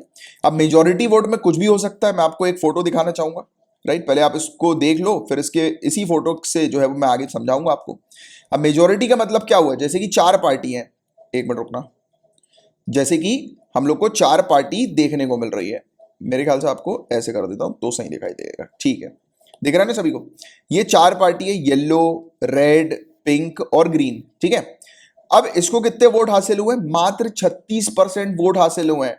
और आप अगर इन तीनों को मिला लो तो ये तीनों 64% है। मतलब कि आप ये कह सकते हो कि सिर्फ पूरी कंट्री के अंदर सिर्फ 36% जो वोटर्स हैं उन्होंने इस पार्टी को पसंद किया, यानी कि पूरे देश ने इस पार्टी को पसंद नहीं किया, यानी कि या फिर मेजोरिटी ने हमारी कंट्री की इस पार्टी को पसंद नहीं किया, या किसी भी कंट्री की, आप हमारी कंट्री का एग्जांपल भी ना लो तो जनरल, या फिर हम अपनी कंट्री की बात करें तो हमारी कंट्री में भी इसी प्रकार के हम लोग को कुछ एग्जांपल्स देखने को मिलते हैं इलेक्शंस के, कि पार्टी जो है वो 50% से ज्यादा भी वोट अचीव नहीं करती है और वो इलेक्ट हो जाती है, वो रूल करती है। मतलब कि पूरे देश की 50% से भी ज्यादा जनता ने, बात को समझ रहे हो ना, आ रही है बात, कनेक्ट कर पा रहे हो कि पूरे देश की 50% भी जनता ने उस पार्टी को इलेक्ट नहीं किया, बट फिर भी वो इस सिस्टम के थ्रू इलेक्ट हो जाती है, क्योंकि दूसरे पार्टी के कंपैरिजन में उसके वोट जो है वो ज्यादा है। देखो सिंपल आपको दिख रहा है, येलो के पास 36% है मात्र, मतलब आप कह सकते हो पूरी कंट्री के अंदर से मात्र 36% जनता ने जो है वो इसको इलेक्ट किया है, राइट। तो ऐसे में जो पार्टी रूल करेगी उससे क्या कंट्री के जो सिटीजन्स हैं वो सभी लोग क्या खुश होंगे? 50% जनता भी खुश नहीं होगी उसके इलेक्ट होने से, राइट। तो फिर कैसे हम लोग को ये चीज देखने को मिलेगी कि इफेक्टिव तरीके से वो गवर्नमेंट रूल करे, या फिर वोटर्स कैसे खुश रहेंगे? वोटर खुश, हमारी कंट्री में भी इसी चीज की वजह से वोटर इतने खुश नहीं है, राइट। काफी सारे लोग जो क्रिटिसाइज करते हैं, क्योंकि कुछ लोग ने, जैसे फॉर एग्जांपल, जैसे आज की डेट में आप जानते हैं कि सेंटर में एनडीए की सरकार हम लोग को देखने को मिलती है, तो जैसे आप केस ले लो, कुछ लोग जो है वो केजरीवाल को पसंद करते होंगे, कुछ लोग किसी और पार्टी को पसंद करते होंगे, कुछ लोग कांग्रेस को पसंद करते होंगे, राइट। तो उन्होंने उस अकॉर्डिंग वोट भी डाला, बट प्रॉब्लम क्या हुई कि मेजोरिटी ऑफ लोगों ने एनडीए को शायद पसंद नहीं किया, और एनडीए इसी चीज के चलते जो है वो इलेक्ट हो गई, हम लोग को देखने को मिला, राइट। यही चीज रहती है जिसके कारण से खुश नहीं हो पाते हैं। अब देखो यहां पर जिसके बारे में हम लोग बात कर रहे हैं ना, ये हम लोग को रैंक्ड चॉइस वोटिंग देखने को मिल रही है, और हमारी कंट्री के अंदर कुछ हद तक इसका उपयोग भी किया जाता है। आपको पता होगा इस सिस्टम के बारे में, जो proportional representation by single transferable vote. तो क्या आप मुझे बता सकते हो नीचे कमेंट बॉक्स पर लिख कर कि ये proportional representation by single transferable vote जो है ये हमारी कंट्री के अंदर किन इलेक्शन के लिए उपयोग में लिया जाता है? तो कुछ हद तक ये इसी प्रकार का ही है, अभी मैं आपको समझाऊंगा ये इसके बारे में, तब आपको थोड़ी सी जानकारी जो है वो मिलेगी रैंक चॉइस वोटिंग के बारे में। तो अभी न्यूयॉर्क सिटी में इसका उपयोग जो है वो किया गया है। ये मेथड क्या करता है? इट अलाउ वोटर्स, जो वोटर्स हैं, राइट, तो वो क्या कर सकते हैं? अपनी प्रेफरेंस के अकॉर्डिंग कैंडिडेट को रैंकिंग दे सकते हैं, राइट। जैसे कि आप ये देखो, ये वाली फोटो देखो तो आपको क्लैरिटी मिलेगी। मैं इस फोटो को इधर साइड में रख देता हूं जिससे कि आपको क्लैरिटी मिले, कि जैसे कि इस प्रकार से वोटर्स को दे दी जाती है चॉइस 1 2 3 4 की चॉइस, कि वो क्या चाहते हैं कि सबसे पहले जो है वो कौन सा कैंडिडेट हो। जैसे कि उन्होंने चाहा कि दूसरे नंबर पर येलो होना चाहिए, पहले नंबर पर ऑरेंज होना चाहिए। तो अलग अलग लोगों की अलग अलग कैंडिडेट को लेकर चॉइस है, कि उनकी सबसे प्रथम चॉइस जो है ये है, और फिर वो अगर प्रथम चॉइस जो है वो उनकी नहीं हो पाती, यानी कि मेजोरिटी वोट उनको नहीं मिल पाते हैं, तो उसको फिर एलिमिनेट कर दिया जाता है, हटा दिया जाता है, राइट। तो क्या होता है कि अपनी सिर्फ टॉप चॉइस को सेलेक्ट करने की जगह वो क्या कर सकते हैं? रैंकिंग ऑर्डर कर सकते हैं, कि उनकी पहली चॉइस ये फलाना है, उनकी दूसरी चॉइस ये फलाना है, राइट, उनकी तीसरी चॉइस ये है। तो इस प्रकार से अपने चॉइस के अकॉर्डिंग जो है वो डाल सकते हैं कि मैं तो चाहता हूं सबसे पहले ये जीते, बट अगर इसको मेजोरिटी वोट नहीं आ रहे हैं तो मैं चाह रहा हूं कि दूसरी बार जो राउंड हो तो उसमें दूसरा व्यक्ति जो है वो मेरी चॉइस है, राइट। यानी कि पहले राउंड में अगर वो आउट हो गया, उसको 50% से ज्यादा वोट नहीं मिले, या सबसे लीस्ट वोट मिले उनको, जैसे 3 लोग हैं तो दोनों में से सबसे कम वोट उसे मिले, तो उसको हटा दो, राइट। फिर दूसरे राउंड में चेक करो कि इन दोनों में से किसको सबसे ज्यादा वोट मिले, राइट। तो ये चीज होती है, हम लोग को देखने को मिलती है। तो न्यूयॉर्क सिटी में यही चीज हम लोग को अभी देखने को मिल रही है, राइट। तो टॉप 5 मेंशन किया हुआ है, यानी कि 5 कैंडिडेट्स को रखा हुआ है, और इन 5 कैंडिडेट्स को अपनी रैंकिंग के अकॉर्डिंग जो है वो वोटर चूज कर सकते हैं। जरूरी नहीं कि एक वोटर सिर्फ एक ही व्यक्ति को 5 में से चूज करे, तो वो पांचों को जो है वो अपने प्रायोरिटी के अपने अकॉर्डिंग, यानी कि वो किसको सबसे पहले चाह रहे हैं, अगर वो नहीं हुआ तो दूसरा कौन होना चाहिए, तो इस अकॉर्डिंग जो है वो अरेंज कर सकते हैं। तो इससे क्या होगा? इससे हम लोग को देखने को मिलेगा कि मतलब ज्यादा मेजोरिटी में जो जनता है, 50% से ज्यादा जनता अगर किसी वोटर को पसंद कर रही है, चूज कर रही है, तो फिर वो जो होगा वो इलेक्ट होगा, वो रूल करेगा।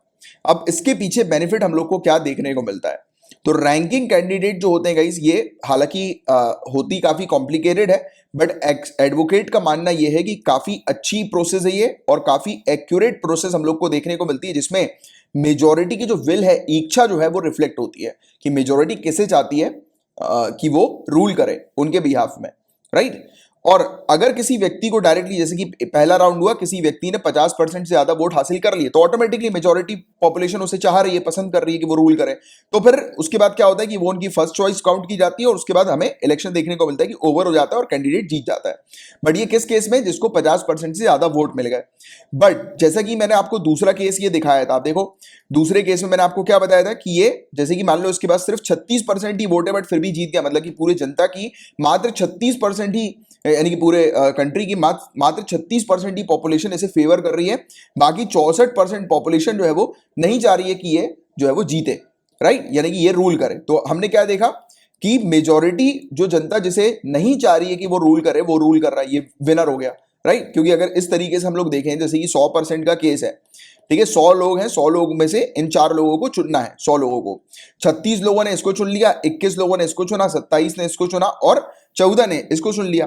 अब आप इसको टोटल करो तो आपको 64 मिल रहा है कि 64 लोगों ने ये चाहते ही नहीं है कि ये जो है वो इलेक्ट हो, राइट, मात्र 36 लोग चाहते हैं, यानी कि माइनॉरिटी चाह रही है कि ये व्यक्ति जो है वो इलेक्ट हो, तो उस अकॉर्डिंग वो इलेक्ट हो गया। और जो कि हम लोग को ये देखने को मिलता है, और इसी चीज को हम लोग क्या बोलते हैं, first pass the post system, right, कि पहले जो मतलब जिसने मेजॉरिटी हासिल कर ली पहले, यानी कि टॉप पे जो रहा वो जीत गया, राइट।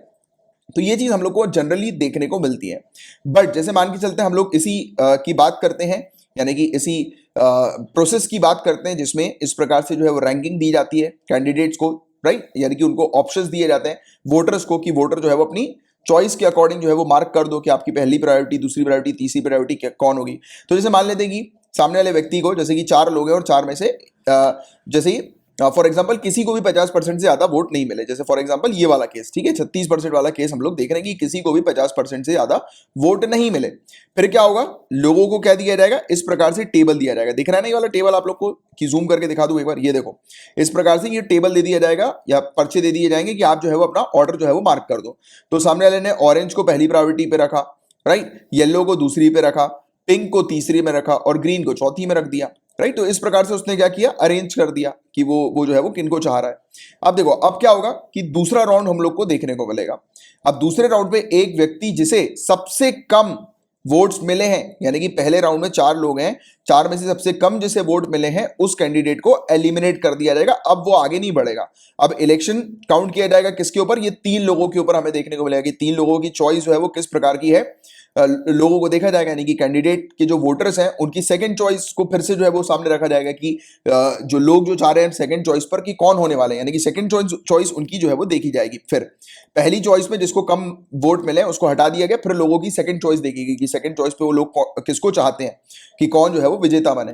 तो उसके बाद हमें क्या देखने को मिलेगा कि फिर से जो है वो वोटिंग चेक की जाएगी, फिर से काउंट किया जाएगा, और काउंट करने के बाद अगर सामने आता है कि वो व्यक्ति जो है, यानी कि सेकंड चॉइस वाला व्यक्ति, उनमें से किसी कोई एक जो है वो 50% प्लस पर आ गया है, तो वो सामने वाले व्यक्ति को विजेता घोषित कर दिया जाएगा। अगर फिर भी नहीं हो रहा तो फिर क्या होगा, हमें एक और कैंडिडेट, 3 में से एक कैंडिडेट देखने को मिलेगा कि उसे फिर हटा दिया जाएगा, और फिर इलेक्शन किन के बीच में होगा, 2 कैंडिडेट्स के बीच में होगा। 2 के बीच में जब इलेक्शन नहीं, मतलब कि वोट की काउंटिंग, क्योंकि ये प्रायोरिटी में रखा है ना, अब 2 में से फिर से वोट्स को रीडिस्ट्रीब्यूट कर दिया जाएगा। तो उससे क्या समझ में आ जाएगा कि दोनों में से जनता किसे चाह रही है कि वो सबकी प्रायोरिटी बनी रहे। तो उस अकॉर्डिंग हमें देखने को मिलेगा कि अब 2 के बीच में है तो एक ना एक को तो 50 से ज्यादा वोट मेजॉरिटी तो मिलेगी ना, राइट। तो ये चीज इस प्रकार से काम करती है। तो ये वाली चीज बस आपको समझनी है कि इसमें जो है वो एक बार में जो काउंटिंग होती है उसमें एक बार में जो है वो किसी को विजेता घोषित नहीं किया जाता अनटिल अनलेस कि उसको 50% से ज्यादा वोट ना मिल जाए। तो ये इसके फायदे बहुत अच्छे ये होते हैं कि उस कंट्री के अंदर सभी लोग, यानी कि मेजॉरिटी ऑफ पॉपुलेशन खुश रहती है कि एटलीस्ट उनकी प्रायोरिटी, मान लिया हमने कि उनकी सेकंड या थर्ड प्रायोरिटी में कोई व्यक्ति है वो भी जीत गया, तो भी एटलीस्ट उन्हें लगता है कि हाँ यार चलो एटलीस्ट जो लीस्ट जो था, राइट, वो तो एटलीस्ट नहीं जीत पाया।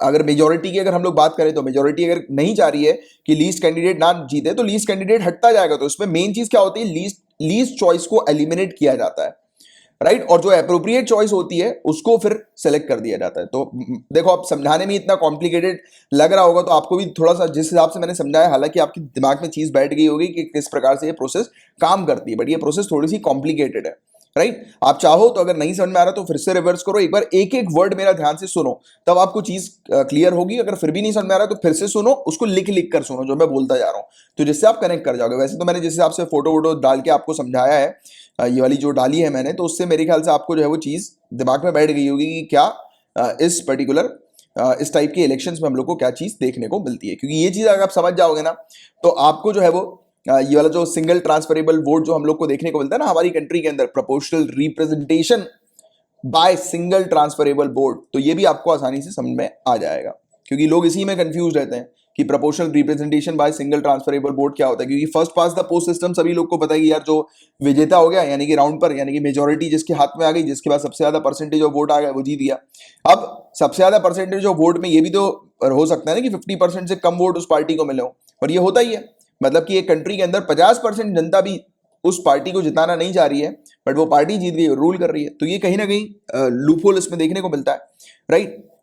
अब देखो और कहां पर इस प्रकार का सिस्टम यानी कि प्रायोरिटी बेस्ड सिस्टम, इस प्रकार का रैंकिंग ऑर्डर वाला या रैंक चॉइस वोटिंग जिसे हम लोग बोलते हैं, वो कहां पर उपयोग में लिया जाता है, तो 20 कंट्रीज के अंदर ये लगभग देखने को मिलता है।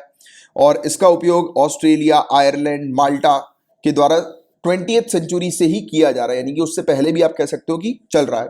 और बाकी नदर्न आयरलैंड, न्यूजीलैंड, स्कॉटलैंड, इन्होंने भी इसको जो है वो सिस्टम को जो है वो अडॉप्ट किया है। अब जो लोग इसके फेवर में रहते हैं वो क्या बोलते हैं, तो ये बोलते हैं कि विनर जो होता है जब वो मेजोरिटी में रहता है, right, winner gets a majority of the vote, the system of most votes win can mean someone with only a plurality of the overall vote can be elected, not necessarily the person with majority support। वही चीज मैंने आपको बताई कि जो लोग जो है वो इसके पक्ष में जो है वो बात करते हैं, तर्क देते हैं, वो यही बोलते हैं कि जो जनरल जो सिस्टम होता है मोस्ट वोट विन का, राइट, कि यानी कि जिसको सबसे ज्यादा वोट मिल गया वो जीत गया, तो इसका मतलब ये जरूरी नहीं है कि 50% से ज्यादा वोट अगर उसे नहीं भी मिले हो तो भी वो जीत जाए, राइट। तो ये वाली चीज इसके अंदर हमें देखने को मिलती है कि कुल मतों में सर्वाधिक मत हासिल करने वाले व्यक्ति, यानी कि टोटल वोट है, राइट, उसमें जो वोट उस व्यक्ति को मिले हैं जिसके कारण उसे विजय घोषित कर दिया गया, ये जरूरी नहीं होता कि उसे बहुमत का समर्थन हो, मतलब कि 50% से ज्यादा लोग उसे सपोर्ट कर रहे हैं, ये जरूरी नहीं है। और जिस कंट्री के अंदर मान के चलो कि जनता 50% से ज्यादा जनता भी यार किसी कंट्री के अंदर सपोर्ट नहीं कर रही है किसी रिप्रेजेंटेटिव को, और फिर भी वो इलेक्ट हो जाता है, तो फिर जनता तो दुखी रहती है ना। तो ये वाली चीज हम लोग को देखने को मिलती है। और more moderate candidates, it's less likely that extreme candidate who have a strong base of support but aren't like to be more broadly could get through in a crowded primary। इसका मतलब क्या हुआ कि कम संभावना होती है कि किसी उग्र उम्मीदवार एक सशक्त आधार हो जिसका, राइट, किंतु उसे व्यापक रूप से ज्यादा पसंद नहीं किया जाता हो, वह भीड़भाड़ वाले चुनाव में सफल हो सकता है। मतलब कि मात्र थोड़े से ज्यादा वोट, जैसे कि अभी हमने देखा ना कि 36%, अभी थोड़ी देर पहले दिखा दिया कि 36% जनता अगर उसे सपोर्ट कर रही है तो भी वो जीत गया, राइट। तो ये वाली चीज इसके अंदर हमें देखने को मिल जाती है, राइट। कौन से सिस्टम के अंदर? नॉर्मल सिस्टम जो हमें देखने को मिलता है, मेजोरिटी विन वाले सिस्टम के ऊपर हमें देखने को मिलता है। और ये वाला जो सिस्टम जो आता है इसमें नकारात्मक प्रचार में कमी हम लोग को देखने को मिलती है, राइट। उम्मीदवारों के लिए उन्हें पसंद करने वाले बहुमत की आवश्यकता होती है, यानी कि जो उम्मीदवार है, जो कैंडिडेट है, उसे जब जनता पसंद कर रही है, यानी कि मैक्सिमम जनता पसंद करेगी तभी वो जीतेगा। तो ये इसके अंदर पॉसिबिलिटी होती है। तो इसलिए इस सिस्टम को थोड़ा सा अच्छा कहा जाता है। कौन से वाले सिस्टम को? ये चॉइस वाले सिस्टम को, कि लोगों को चॉइस जो है वो दे दी जाए इस प्रकार से और वो रैंक करें। और मतदान के पश्चात जैसे ही इलेक्शन खत्म होता है तो मतदाता, या ये चीज ध्यान सुनना, मेंस में उपयोग कर सकते हो कि मतदाता वोटर जो है वो अच्छा महसूस करते हैं, क्योंकि मेजोरिटी ऑफ वोटर्स को लगता है ना कि हाँ यार चलो जिनको हमने चूज किया वो विजेता हो गए, या फिर जो हमारी लीस्ट प्रायोरिटी नहीं थी वो तो एटलीस्ट हट गए, वो तो अभी रूल नहीं कर रहे हैं। तो ये वाली चीज इसके अंदर हमें देखने को मिलती है। किसी एक उम्मीदवार को चुनने के मजबूरी के बजाय मतदाता कम से कम अपनी वास्तविक पसंद के उम्मीदवार के लिए प्रथम वरीयता दे सकता है, राइट, यानी कि अपनी प्रायोरिटी जो है वो रख सकता है, और लीस्ट चॉइस जो है वो उसको नीचे रख सकता है, और लीस्ट चॉइस फिर आएगी नहीं, राइट। अगर मेजोरिटी ऑफ लोगों ने किसी को लीस्ट चॉइस पे रखा, राइट, जैसे 4 लोग हैं तो जिन लोगों ने, सबसे ज्यादा लोगों ने जिसको बॉटम 2 पे रखा होगा तो वो तो वैसे की वैसे ही हट जाएंगे। फिर जो इलेक्शन हम लोग को टॉप 2 में देखने को मिला, टॉप में 1 जीते या सेकंड जीते तो लोग इतने दुखी नहीं होंगे जितना दुखी, जैसे फॉर एग्जांपल मात्र 36% लोगों ने, यानी कि मेजोरिटी ऑफ लोगों ने भी अगर किसी को नहीं चुना है अपनी प्रायोरिटी पे, यानी कि सबसे नीचे भी रखा होगा या 3 पे भी रखा होगा तो भी वो दुखी होंगे, हम लोग को देखने को मिलेगा। तो यही वाली चीज यहाँ पर बताई जा रही है। अब इसके अगेंस्ट क्या आर्ग्यूमेंट होते हैं? पहली बात तो ये प्रोसेस बहुत ज्यादा कॉम्प्लिकेटेड होती है और इस कॉम्प्लिकेशन के कारण इसमें गलतियां भी हो सकती है, एरर भी हो सकता है, स्पेशली काउंटिंग के समय पर।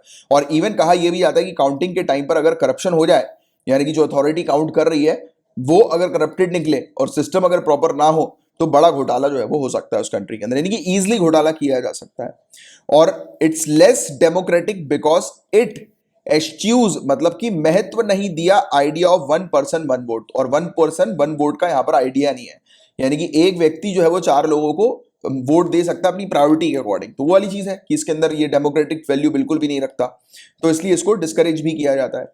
हॉर्स ट्रेडिंग, वही चीज जो मैंने आपको बताई, खरीद फरोख्त या फिर, तो ये हमें देखने को मिलती है कि रैंक चॉइस वोटिंग जो होती है, ये जो है वो लेस स्ट्रेटेजिक वोटिंग तो हो सकती है, बट इसमें क्या होता है कि कैंडिडेट्स के पास ऑप्शन होता है कि वो डील कर सकता है, या तो एक दूसरे कैंडिडेट के साथ भी इस प्रकार का गठबंधन बनाकर टॉप पे आ सकता है, राइट। जैसे कि जो लीस्ट है वो क्या कर सकते हैं, एक दूसरे के साथ अपना गठबंधन बना सकते हैं, और फिर वो क्या बोल सकते हैं कि हमें सेकंड चॉइस या थर्ड चॉइस पे रख लो, जिससे कि वो दो लोग जो है वो जीत जाए।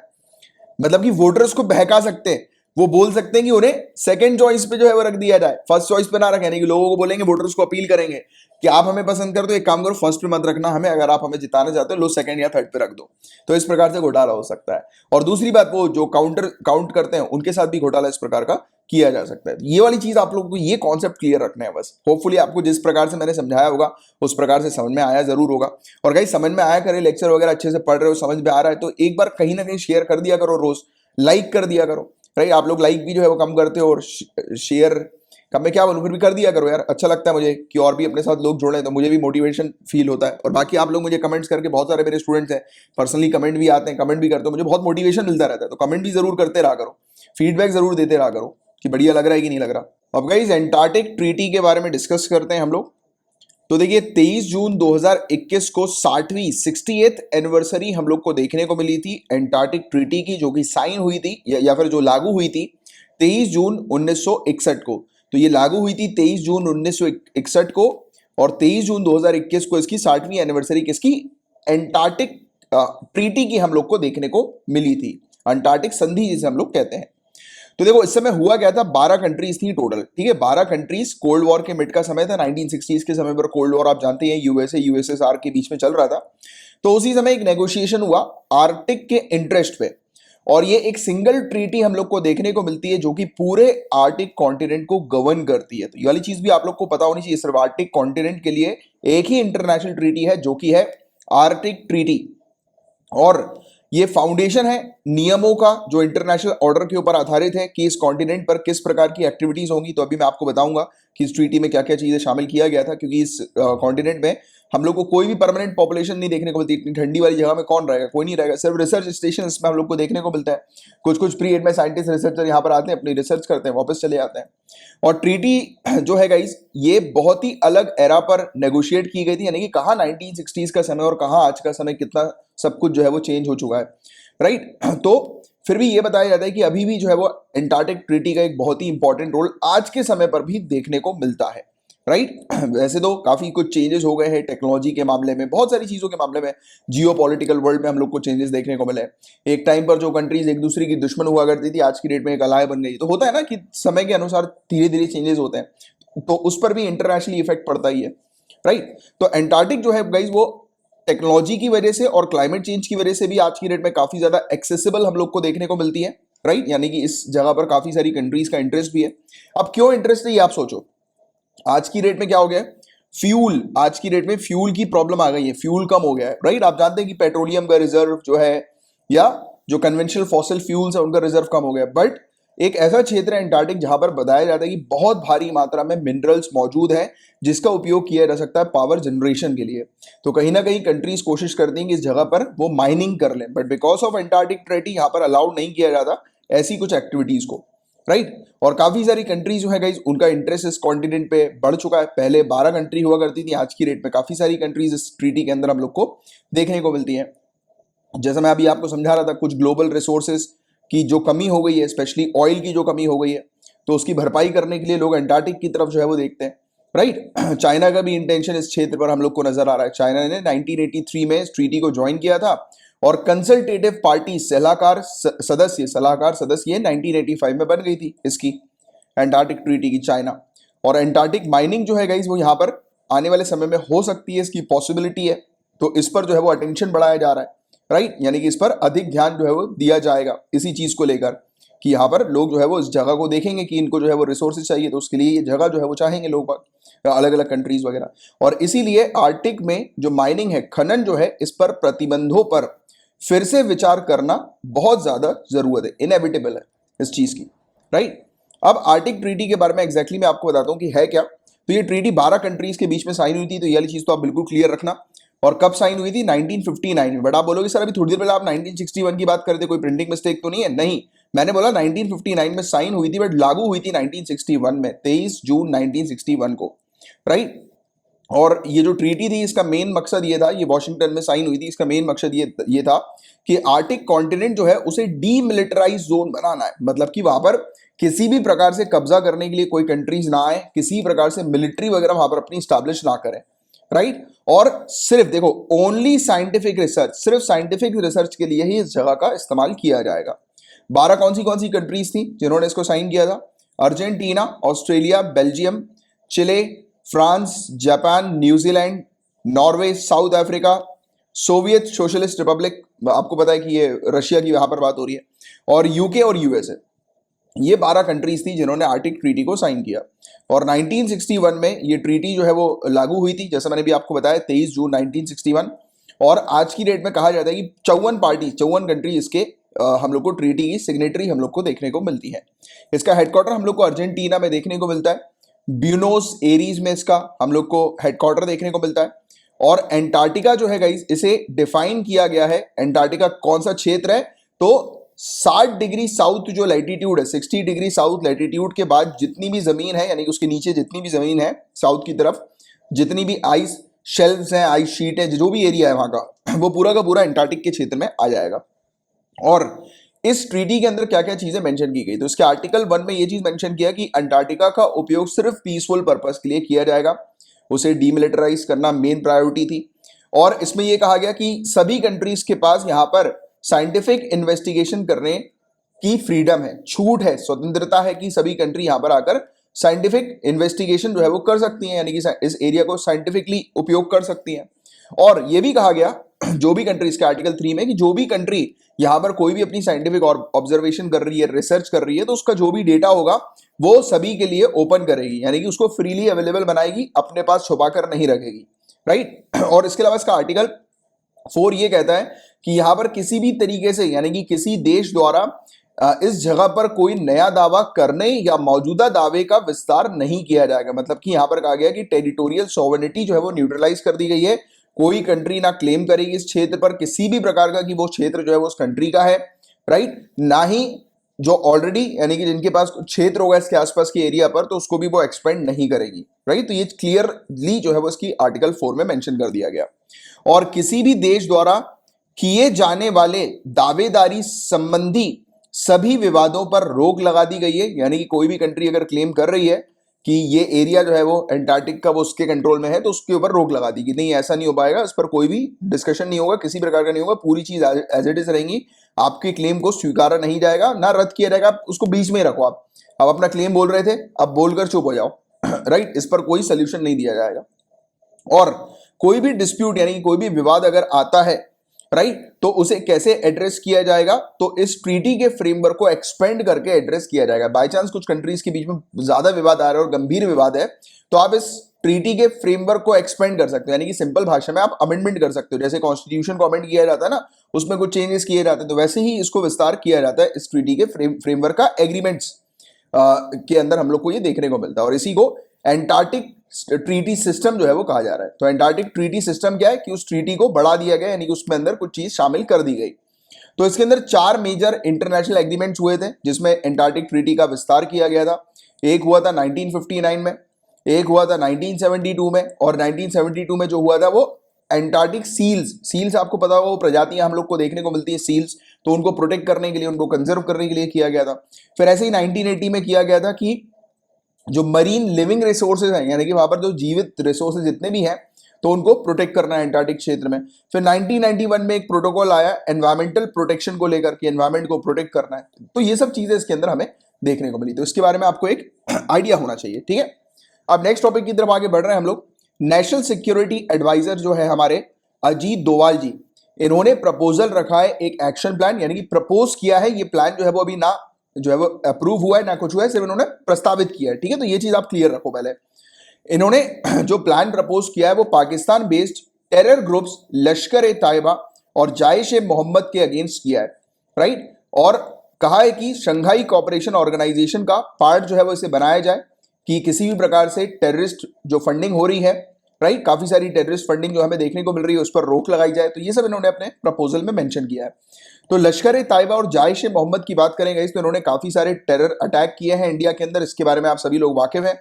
और स्पेशली जो अटैक्स हुए हैं वो जम्मू एंड कश्मीर में हुए हैं। इवन जाइश ए मोहम्मद की बात करें हम लोग, तो आप लोग को शायद याद भी आ रहा होगा कि पुलवामा टेरर अटैक जो है वो इसी ने रिस्पॉन्सिबिलिटी ली थी। जाइश ए मोहम्मद ने पुलवामा टेरर अटैक की और उसके बाद जो है हमने एयर स्ट्राइक करी थी, आपको पता होगा, राइट। और उसके बाद हम जो है वो उसके अंदर पाकिस्तान की टेरिटरी में भी घुस गए थे। उरी अटैक के बारे में आप लोग जानते होंगे, मूवी भी बनी है इसके ऊपर, राइट। तो आपको पता ही है इसके बारे में। फिर बाद में एयर स्ट्राइक भी हुई थी जिसमें जाइश ए मोहम्मद के कैंप्स को टारगेट किया गया था। और कहा जाता है कि पाकिस्तान की जो आईएसआई है, स्पाई एजेंसीज वगैरह जो है, इंटेलिजेंस एजेंसी जो उसकी है, तो उसके सपोर्ट से जो है वो इन्होंने पुलवामा टेरर अटैक किया था जिसमें 40 इंडियन सोल्जर्स की जो है वो मृत्यु हुई थी, शहीद हुए थे। और इसके अलावा गाइस यहां पर बताया जा रहा है कि अभी जो अजीत डोवाल जी ने जो प्रपोजल रखा है तो वो कहा है कि इंटरनेशनल स्टैंडर्ड्स को अडॉप्ट किया जाए टेरर फाइनेंसिंग को काउंटर करने के लिए। इसमें उन्होंने कहा कि आप एमओयू कर लो, यानी शंघाई कोऑपरेशन ऑर्गेनाइजेशन एफएटीएफ के साथ एक मेमोरेंडम ऑफ अंडरस्टैंडिंग कर ले, राइट, यानी कि एक एग्रीमेंट कर ले जिससे कि टेरर फाइनेंसिंग को रोका जाए। इसके अलावा नई नई टेक्नोलॉजीज जो मॉनिटर करें टेररिस्ट को, तो उसको ध्यान में लिया जाए।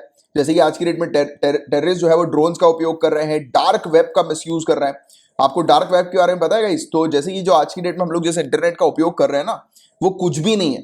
कहा जाता है कि वो 1% भी नहीं है पूरे इंटरनेट का। और जितनी भी इलीगल एक्टिविटीज होती है वो डार्क वेब में होती है। तो कोई जाना नहीं, क्योंकि डार्क वेब जो है वो वैसे तो आम ब्राउजर से ओपन नहीं होता, उसके लिए एक अलग ब्राउजर का उपयोग किया जाता है। मेरे ख्याल से टॉर का जो है वो मेरे ख्याल से उसमें उपयोग किया जाता है। तो वो सब चीजें आप अगर कभी फ्री टाइम मिले तो सर्च करना डार्क वेब के बारे में।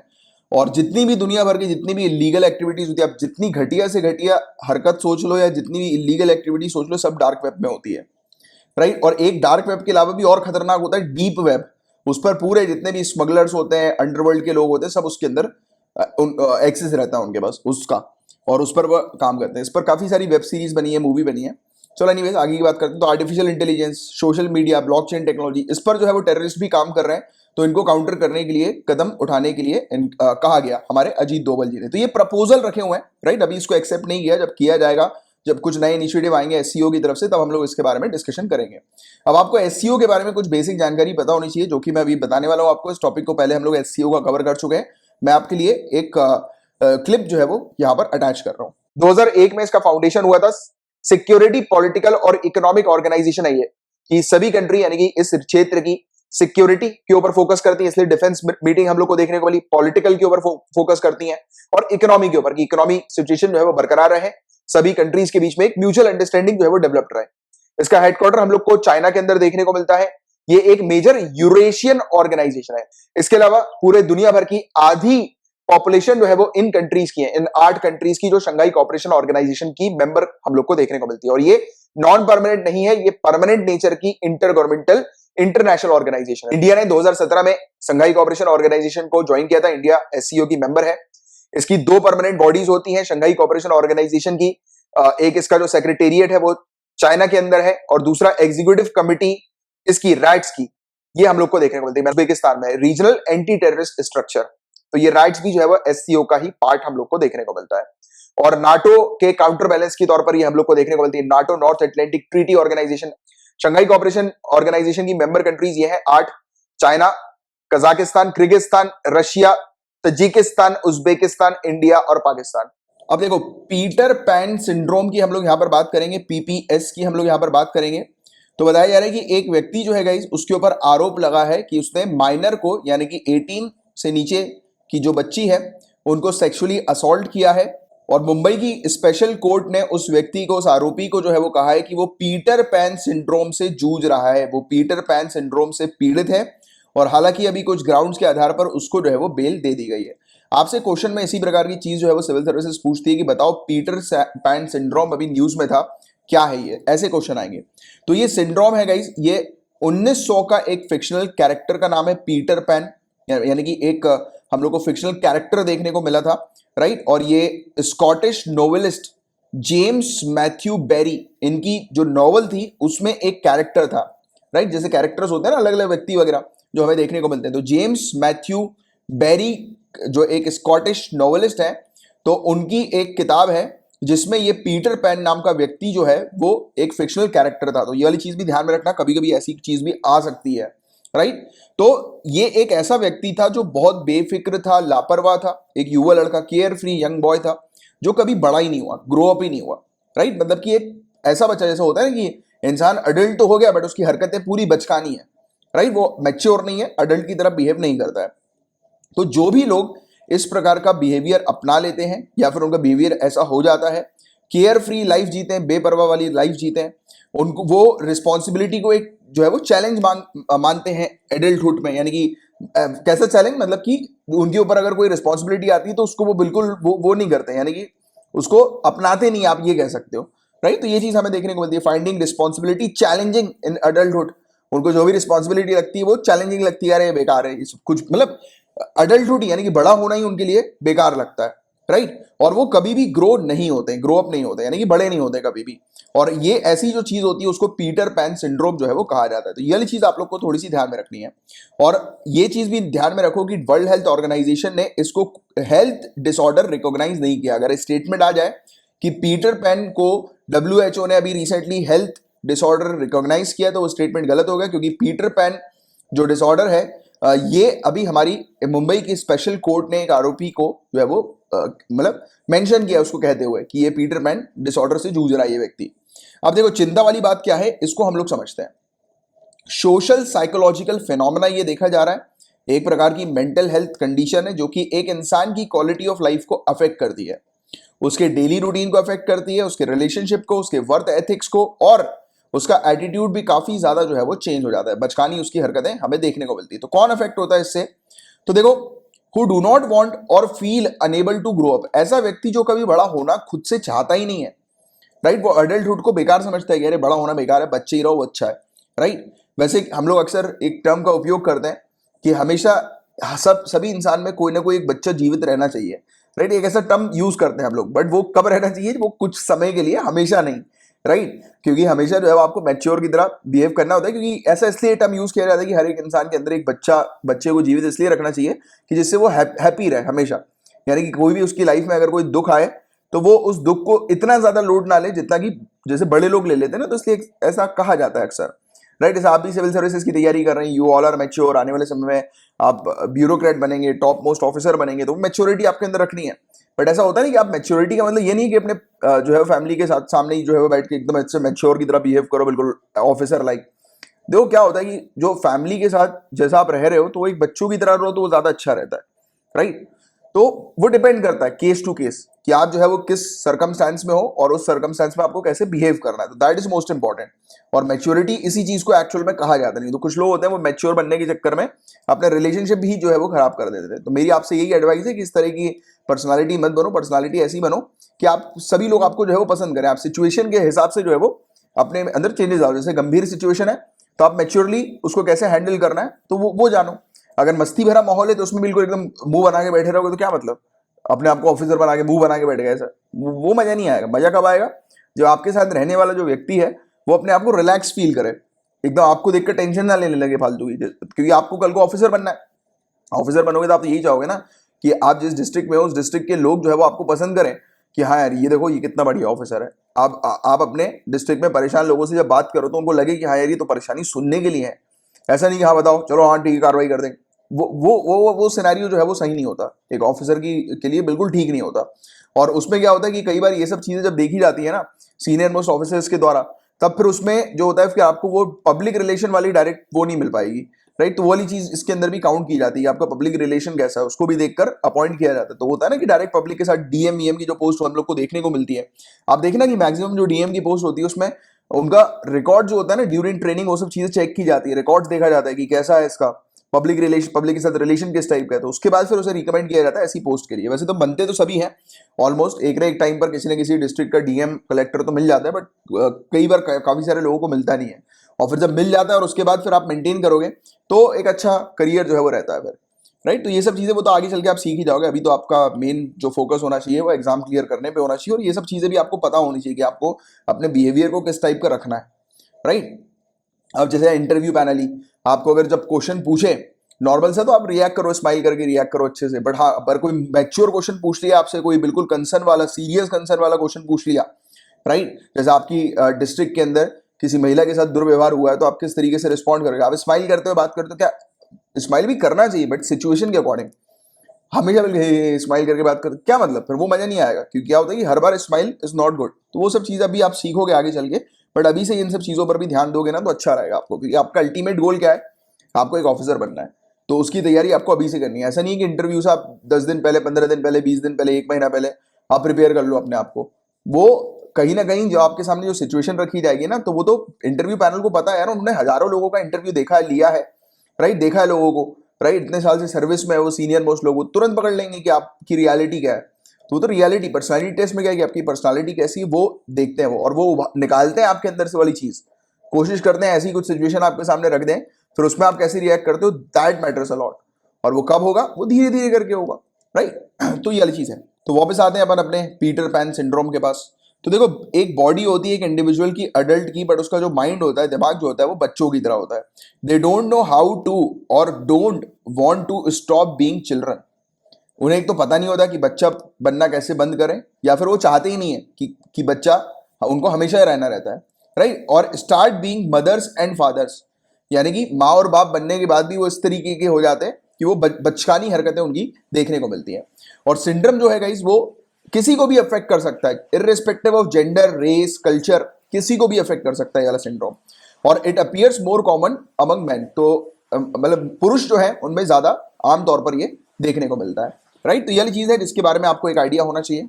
अब गाइस बात करेंगे मिशन कर्म योगी के बारे में, बहुत इंपॉर्टेंट टॉपिक है, इसको बहुत ध्यान से सुनना। फॉर्मर इन्फोसिस के सीईओ हैं, याद रख लेना ये चीज आएगी।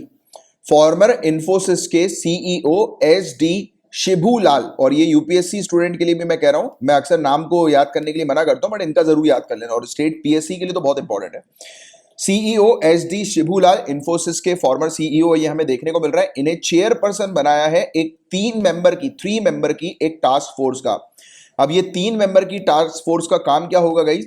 सरकार की मदद करेगी ये कि ब्यूरोक्रेटिक रिफॉर्म, जो ब्यूरोक्रेट्स हैं उनमें सुधार जो है वो मेजर सुधार कैसे लाए जाए। बहुत इंपॉर्टेंट बॉडी है, स्पेशली आपकी तैयारी के लिए, सिविल सर्विसेज के लिए, क्योंकि आप ब्यूरोक्रेट बनने की तैयारी कर रहे हैं, तो ब्यूरोक्रेट से रिलेटेड जो भी रिफॉर्म्स आ रहे हैं वो तो बहुत इंपॉर्टेंट होता है। तो ये हम लोग को मिशन कर्मयोगी के अंदर यही चीज देखने को मिल रही है कि 3 मेंबर का टास्क फोर्स तैयार किया गया है, जो कि ब्यूरोक्रेट्स में किस प्रकार के रिफॉर्म्स लाए जाएंगे तो उनको रिकमेंड करेगी, सरकार की मदद करेगी उस रिफॉर्म को लाने में। और ये मिशन कर्मयोगी के थ्रू हमें देखने को मिल रहा है। टास्क फोर्स का काम क्या होगा? तो ये क्लियर रोड मैप प्रिपेयर करेगी कि किस प्रकार से गाइडेंस करना है, किस प्रकार से कर्मयोगी भारत को जो है वो ऑपरेशनलाइज करना है, यानी कि उसको ऑपरेशन में लेकर आना है, राइट। और इसमें इस चीज के लिए स्पेशल पर्पस व्हीकल भी तैयार किए जाएंगे, जो कि ब्यूरोक्रेटिक रिफॉर्म में मदद किया जाएगा। स्पेशल पर्पस व्हीकल का मतलब किसी गाड़ी से नहीं है, किसी बॉडी से है, कि कोई बॉडी जो है वो तैयार की जाएगी। बॉडी मतलब कि कोई इंस्टीट्यूशन तैयार किया जाएगा जो कि सिविल सर्विसेज के रिफॉर्म के लिए मेनली काम करेगा। मिशन कर्मयोगी के बारे में आपको जानना बहुत ज्यादा जरूरी है। National programme for civil services capacity building, राष्ट्रीय सिविल सेवा क्षमता विकास कार्यक्रम है ये। सिविल सर्विसेज की कैपेसिटी बिल्डअप करना है, क्षमता उनकी बढ़ानी है। मिशन कर्मयोगी जो है वो लॉन्च किया गया है, किस पर्पस के लिए? एक शिफ्ट लेकर आना है, एक ट्रांसफॉर्मेशनल शिफ्ट लेकर आना है। किस चीज में? Rule based training. जो सिविल सर्विसेज को जो ट्रेनिंग दी जाती है वो रूल्स के आधार पर ट्रेनिंग दी जाती है, तो उससे शिफ्ट करके रोल बेस्ड कैपेसिटी डेवलपमेंट का काम करना है। रोल बेस्ड कि उनका रोल क्या है, जैसे डीएम है तो डीएम का रोल क्या है, राइट। तो रूल के आधार पर नहीं, रोल के आधार पर हर एक डिस्ट्रिक्ट के अंदर हर एक अपनी अपनी प्रॉब्लम्स होती हैं। हर एक डिस्ट्रिक्ट में हर टाइप के लोग होते हैं, जैसे कि कल्चर वाइज, ट्रेडिशन वाइज हर प्रकार की चीजें होती हैं। ये सब चीजें ड्यूरिंग ट्रेनिंग बताई जाती है। बट क्या होता है, ये सब चीजों में धीरे धीरे समय के अनुसार एवोल्यूशन होता है। हर एक पर्सन एक जैसा होता नहीं है, बट जो पर्सन से सिविल सर्वेंट डील करे तो वो अपने रोल को ध्यान में रखते हुए डील करे, ना कि रूल के अकॉर्डिंग, राइट। तो ये बहुत फर्क पड़ता है रोल और रूल बेस्ड में। तो ये चीज आपसे ऐसे में भी पूछी जा सकती है, या फिर मेंस में भी इस प्रकार का क्वेश्चन आ सकता है कि बताओ, ये पेपर 4 में भी आ सकता है ऐसी चीजें आपके लिए, राइट। तो ये चीज यहां पर बताई जा रही है कि all civil services in the country, जितने भी सिविल सर्विसेज हमारी कंट्री के अंदर हैं, तो उन्हें इस प्रकार से शिफ्ट किया जाए कि रूल की जगह रोल बेस्ड पर उनको लाया जाए, राइट, जिससे कि सिटीजन्स का एक्सपीरियंस बढ़ जाए, राइट। सिटीजन्स का एक्सपीरियंस बढ़े। वही चीज मैं आपको थोड़ी देर पहले ही समझा रहा था इसी चीज के बारे में कि एक आप जब जैसे आईएएस आईपीएस बनोगे तो आपके पास जो सिटीजन्स आएंगे तो आपको उनको रूल नहीं सिखाना है, उनकी प्रॉब्लम देखकर आपका जो रोल है उनके लिए कि आपको उन्हें सर्विस प्रोवाइड कराना है, तो उसके अकॉर्डिंग आप उन्हें डील करें, ना कि रूल्स के अकॉर्डिंग। रूल्स के अकॉर्डिंग भी है, बट आप उसको कंप्लीटली जो है वो ऐसा नहीं है कि रूल को कंप्लीटली इग्नोर करने की बात की जा रही है, बट जो रोल है ऑफिसर का, जैसे कि पब्लिक के साथ डील करना, पब्लिक की प्रॉब्लम्स को सुनना समझना, उसका सोल्यूशन निकालना, उसके अकॉर्डिंग वो करें। क्योंकि काफी सारे सिटीजन ऐसे होते हैं वो रूल्स वगैरह ज्यादा समझ नहीं पाते हैं, राइट। तो आपको उनको इस तरीके से ट्रीट करना है कि उनको मजा आए कि हाँ यार, हमारी कंट्री के जो सिविल सर्वेंट है, राइट, तो वो वाकई में जो है वो किसका काम कर रहे हैं, हमें सर्व करने का काम कर रहे हैं, सिटीजन को सर्व करने का काम कर रहे हैं, राइट। तो ये वाली चीज हम लोग को देखने को मिलती है, जैसे नौकरशाही जिसको हम लोग बोलते हैं ना, तो इसमें क्या है कि शाही, ब्यूरोक्रेट, नौकरशाही।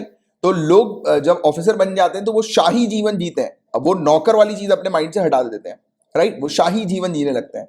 बट नौकरशाही के अंदर आता है नौकर और शाही, मतलब कि आप ऐसी पोस्ट पर हैं जहां पे आपको सर्व करना है, आपको नौकरी करनी है, किन के लिए, जनता के लिए, जनता को सर्व करना है, right. This is very important. और ऐसी चीजें ही आपसे जो है वो अक्सर मेंस में पूछी जाती है, और इसी चीज की क्लियरिटी जो है वो आपको क्लियरली पता होना चाहिए।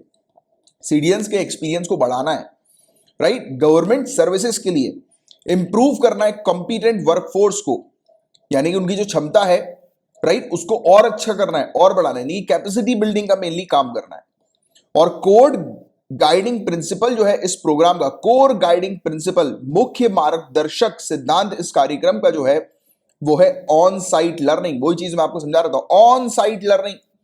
जो सिचुएशन है उसी को ही उसी समय आपको डील करना है, राइट। थ्योरेटिकल बेस्ड चीजों पर नहीं आधारित होना है या नहीं उसके ऊपर डिपेंड होना है, आपको ऑन साइट सीखने की पद्धति पर काम करना है, राइट। तो ये चीज यहां पर बताई जा रही है। और कॉम्प्लीमेंट करना है ऑफ साइट लर्निंग को, जो आपको सेंटर्स में सिखाई जाती है, सिविल सर्वेंट को सेंटर में सिखाई जाती है।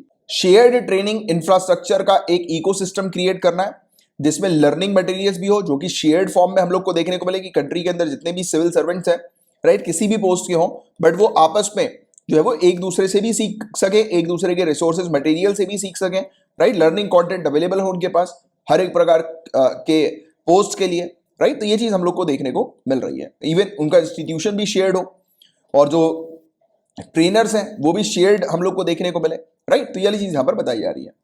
इसके अलावा सिविल सेवा से संबंधी सभी पदों, वही चीजों मैं आपको बता रहा था, सभी पदों, सभी जितनी भी पोस्ट है, उनकी भूमिकाओं यानी कि उनके रोल्स, उनकी गतिविधियां मतलब कि उनकी एक्टिविटीज, और दक्षता यानी कि कंपिटेंसीज, तो इस पर काम करना है। जो फ्रेमवर्क होना चाहिए वो रोल्स, एक्टिविटीज और कॉम्पिटेंसी अप्रोच के ऊपर, इस दृष्टिकोण के ऊपर आधारित होना चाहिए कि उनका रोल क्या है, उनकी एक्टिविटी क्या है, और उनकी कॉम्पिटेंसी, दक्षता, राइट। तो इस पर मेनली काम करना है, इस अप्रोच पर काम करना है। And to make available to all civil servant an opportunity to continuously build and strengthen their behavioural, functional and domain competencies.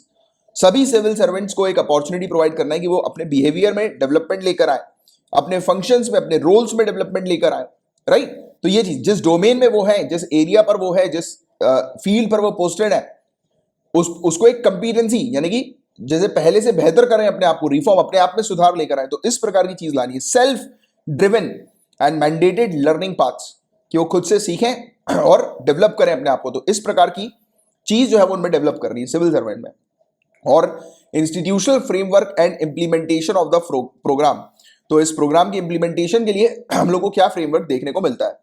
तो प्राइम मिनिस्टर लीड करते हैं पब्लिक ह्यूमन रिसोर्स काउंसिल को। तो एक पब्लिक ह्यूमन रिसोर्स काउंसिल है, ये क्या करती है, प्राइम मिनिस्टर इसके हेड होते हैं, और ये अप्रूव करते हैं और मॉनिटर करते हैं civil services capacity building plans को, कि सिविल सर्विसेज के जो मतलब सिविल सर्वेंट जो है तो उनमें किस प्रकार से कैपेसिटी बिल्डिंग करनी है, किस प्रकार से उनको इंप्रूव, उनके अंदर इंप्रूवमेंट लेकर आना है। तो ऐसे जो प्लान्स जो बनते हैं ना, तो उसको अप्रूव करने का काम जो होता है इस बॉडी का हम लोग को देखने को मिलता है, राइट। और कैपेसिटी बिल्डिंग एक कमीशन हम लोग को देखने को मिलता है। ये क्या करता है, जो ट्रेनिंग स्टैंडर्ड्स हैं उनको उनके साथ डील करता है कि किस प्रकार की ट्रेनिंग होनी चाहिए, क्या स्टैंडर्ड होना चाहिए उनकी ट्रेनिंग का। फैकल्टी शेयर करनी है, जैसे कि अलग अलग डिपार्टमेंट्स के जो ऑफिसर्स हैं उनके बीच में फैकल्टी शेयर होनी चाहिए। वो डिपेंड करेगा कौन सी फैकल्टी शेयर हो रही है, किस पर्टिकुलर एरिया की फैकल्टी शेयर हो रही है, राइट।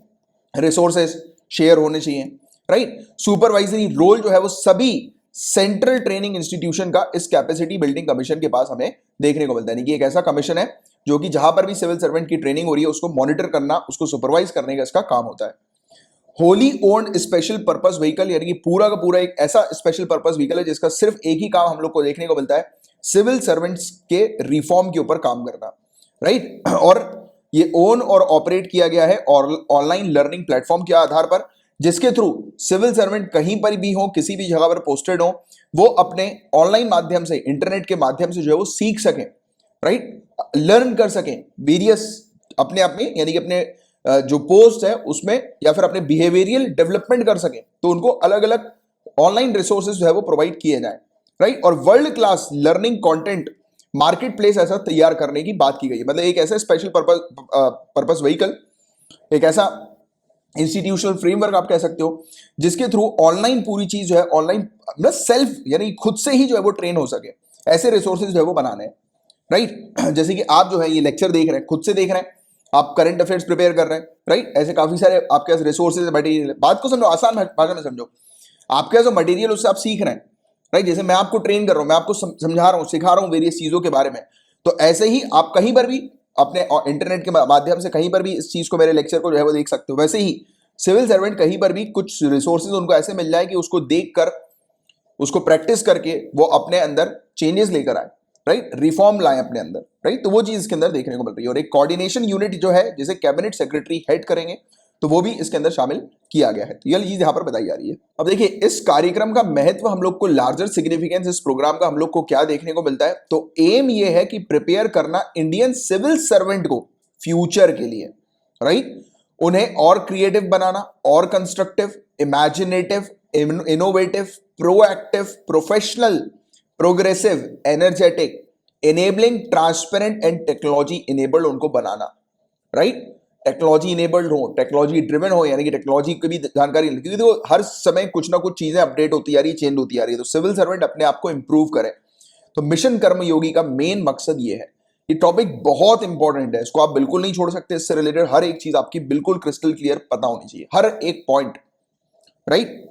और इसके अलावा उनको role competency, specific role competency के से सशक्त उनको बनाना है, और सिविल सर्वेंट जिससे कि एफिशिएंट सर्विस डिलीवर कर सके और हाईएस्ट क्वालिटी स्टैंडर्ड के अकॉर्डिंग सर्विसेज डिलीवर कर सके हमारी देश की जनता को, जैसे कि हमारी देश की जनता जो है वो खुश रहे, राइट। उनको जो गवर्नमेंट सर्विसेज जो है वो सिविल सर्वेंट्स के थ्रू प्रॉपरली मिले, जैसा वो चाह रहे हैं कि किस प्रकार से उनकी प्रॉब्लम जो है वो सिविल सर्वेंट सॉल्व करें, तो वैसा हो, और ऐसा हर जगह हो। और जब ऐसा हर जगह होगा, जैसे होता है ना कि कुछ कुछ डीएम वगैरह ऐसे होते हैं कि जिनसे लोग बहुत खुश होते हैं, वो चाहते हैं कि यार जैसे कि उनकी सिटी में इस तरीके का डीएम हो या इस प्रकार का ऑफिसर हो, वो चाहते हैं। काफी सारे ऐसे ऑफिसर है यार, बिल्कुल उनका नाम चलता है, अलग ही उनकी फेम है, ऐसी पर्सनालिटी हम लोग को बहुत सारी देखने को मिलती है, राइट। तो उनमें से एक आप भी बनोगे, राइट। बट उसके लिए मेहनत अच्छी करनी है और सही डायरेक्शन में मेहनत करनी है।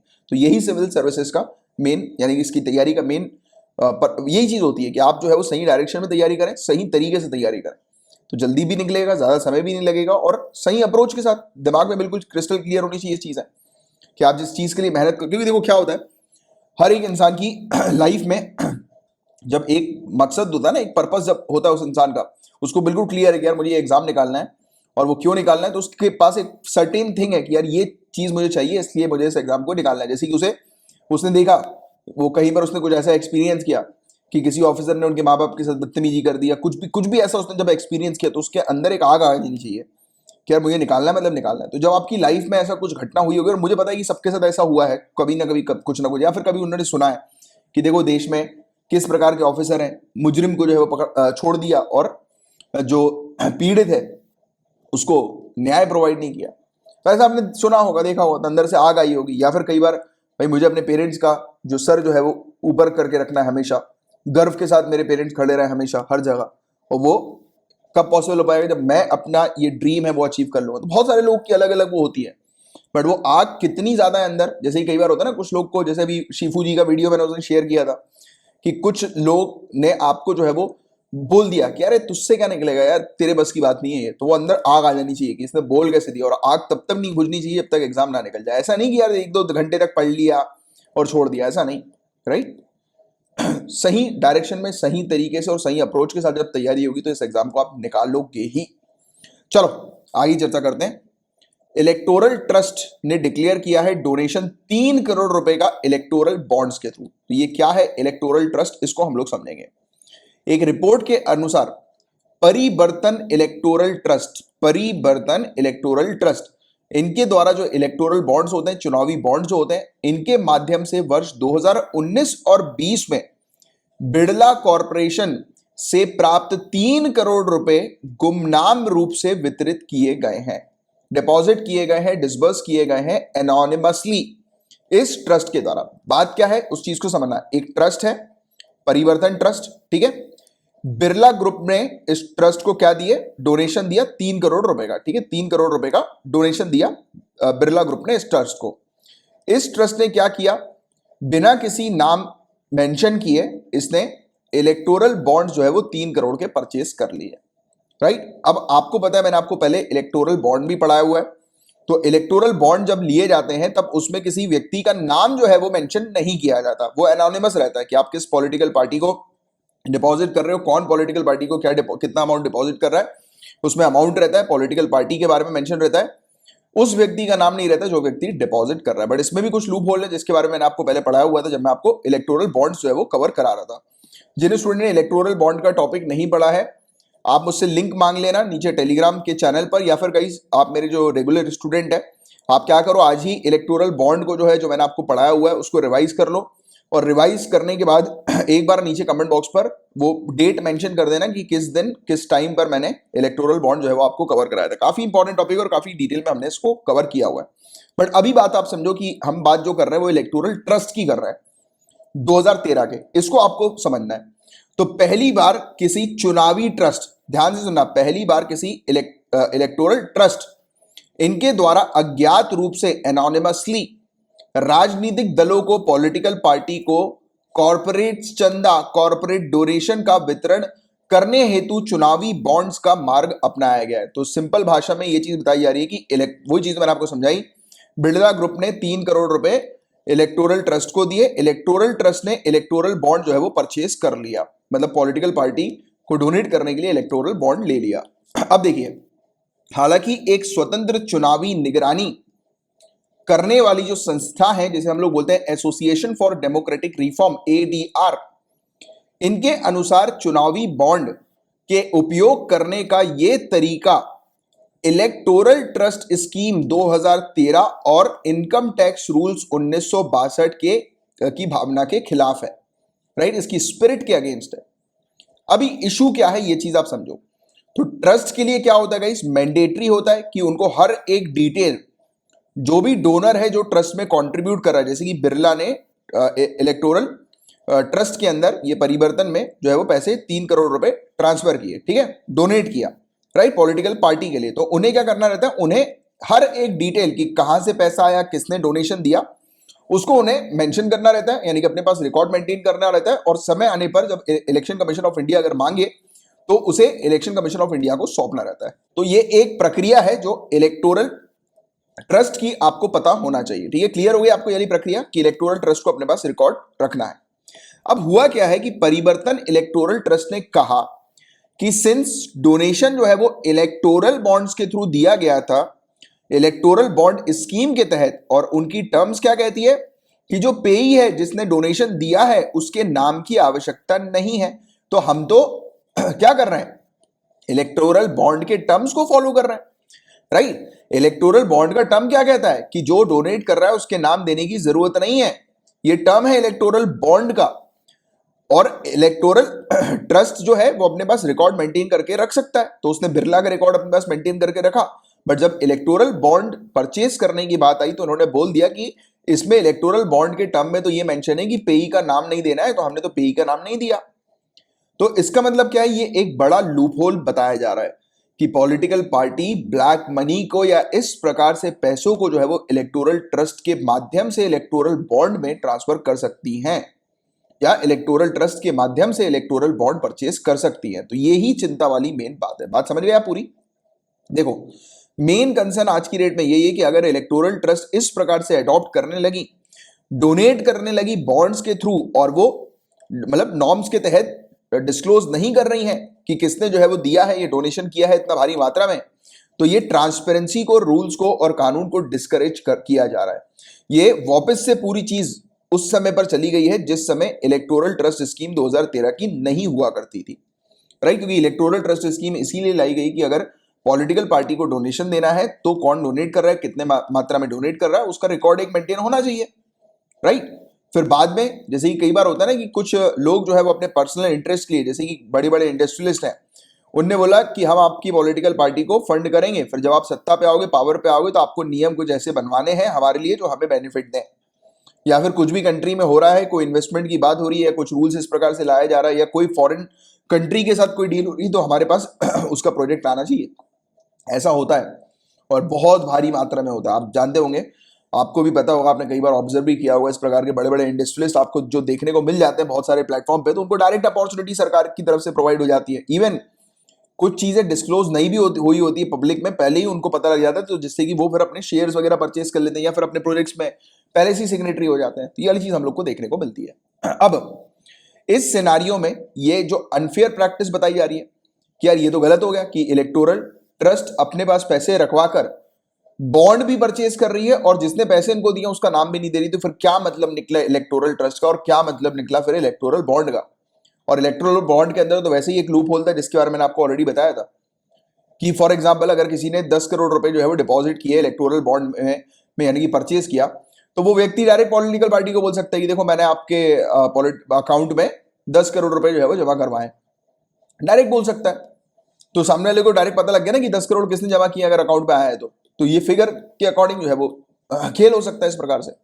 और इसमें जैसे कि हम देख रहे हैं कि अभी इलेक्टोरल ट्रस्ट इस प्रकार की चीज कर रहा है और पहली बार ऐसा हुआ है, तो अनलिमिटेड फंडिंग भी आएगी, free flow black money circulation का फिर से हो जाएगा, करप्शन होने लगेगा, फॉरेन फंडिंग होने लगेगी, कॉर्पोरेट डोनेशन होने लगेगा और कॉन्फ्लिक्ट ऑफ इंटरेस्ट इस प्रकार का हमें देखने को मिलेगा। तो ये चीज यहां पर बताई जा रही है और ये प्रैक्टिस जो है वो कंप्लीटली नेगेट करती है जो पर्पस है इसको लाने के पीछे का, उसको पूरी तरह से खत्म कर देती है, राइट? तो ये चीज हम लोग को देखने को मिली। तो इन्होंने एक लूप होल निकाल दिया। अब देखिए 2013 की इलेक्टोरल ट्रस्ट स्कीम के बारे में आपको कुछ जानकारी होनी चाहिए। तो इलेक्टोरल ट्रस्ट जो है गाइस, इलेक्टोरल ट्रस्ट ये एक नॉन प्रॉफिट ऑर्गेनाइजेशन है इंडिया के अंदर, राइट? ये क्या करता है, किसी भी व्यक्ति से कंट्रीब्यूशन रिसीव कर सकता है। इस स्कीम को नोटिफाई किया गया था सीबीडीटी के द्वारा, central board of direct taxes के द्वारा।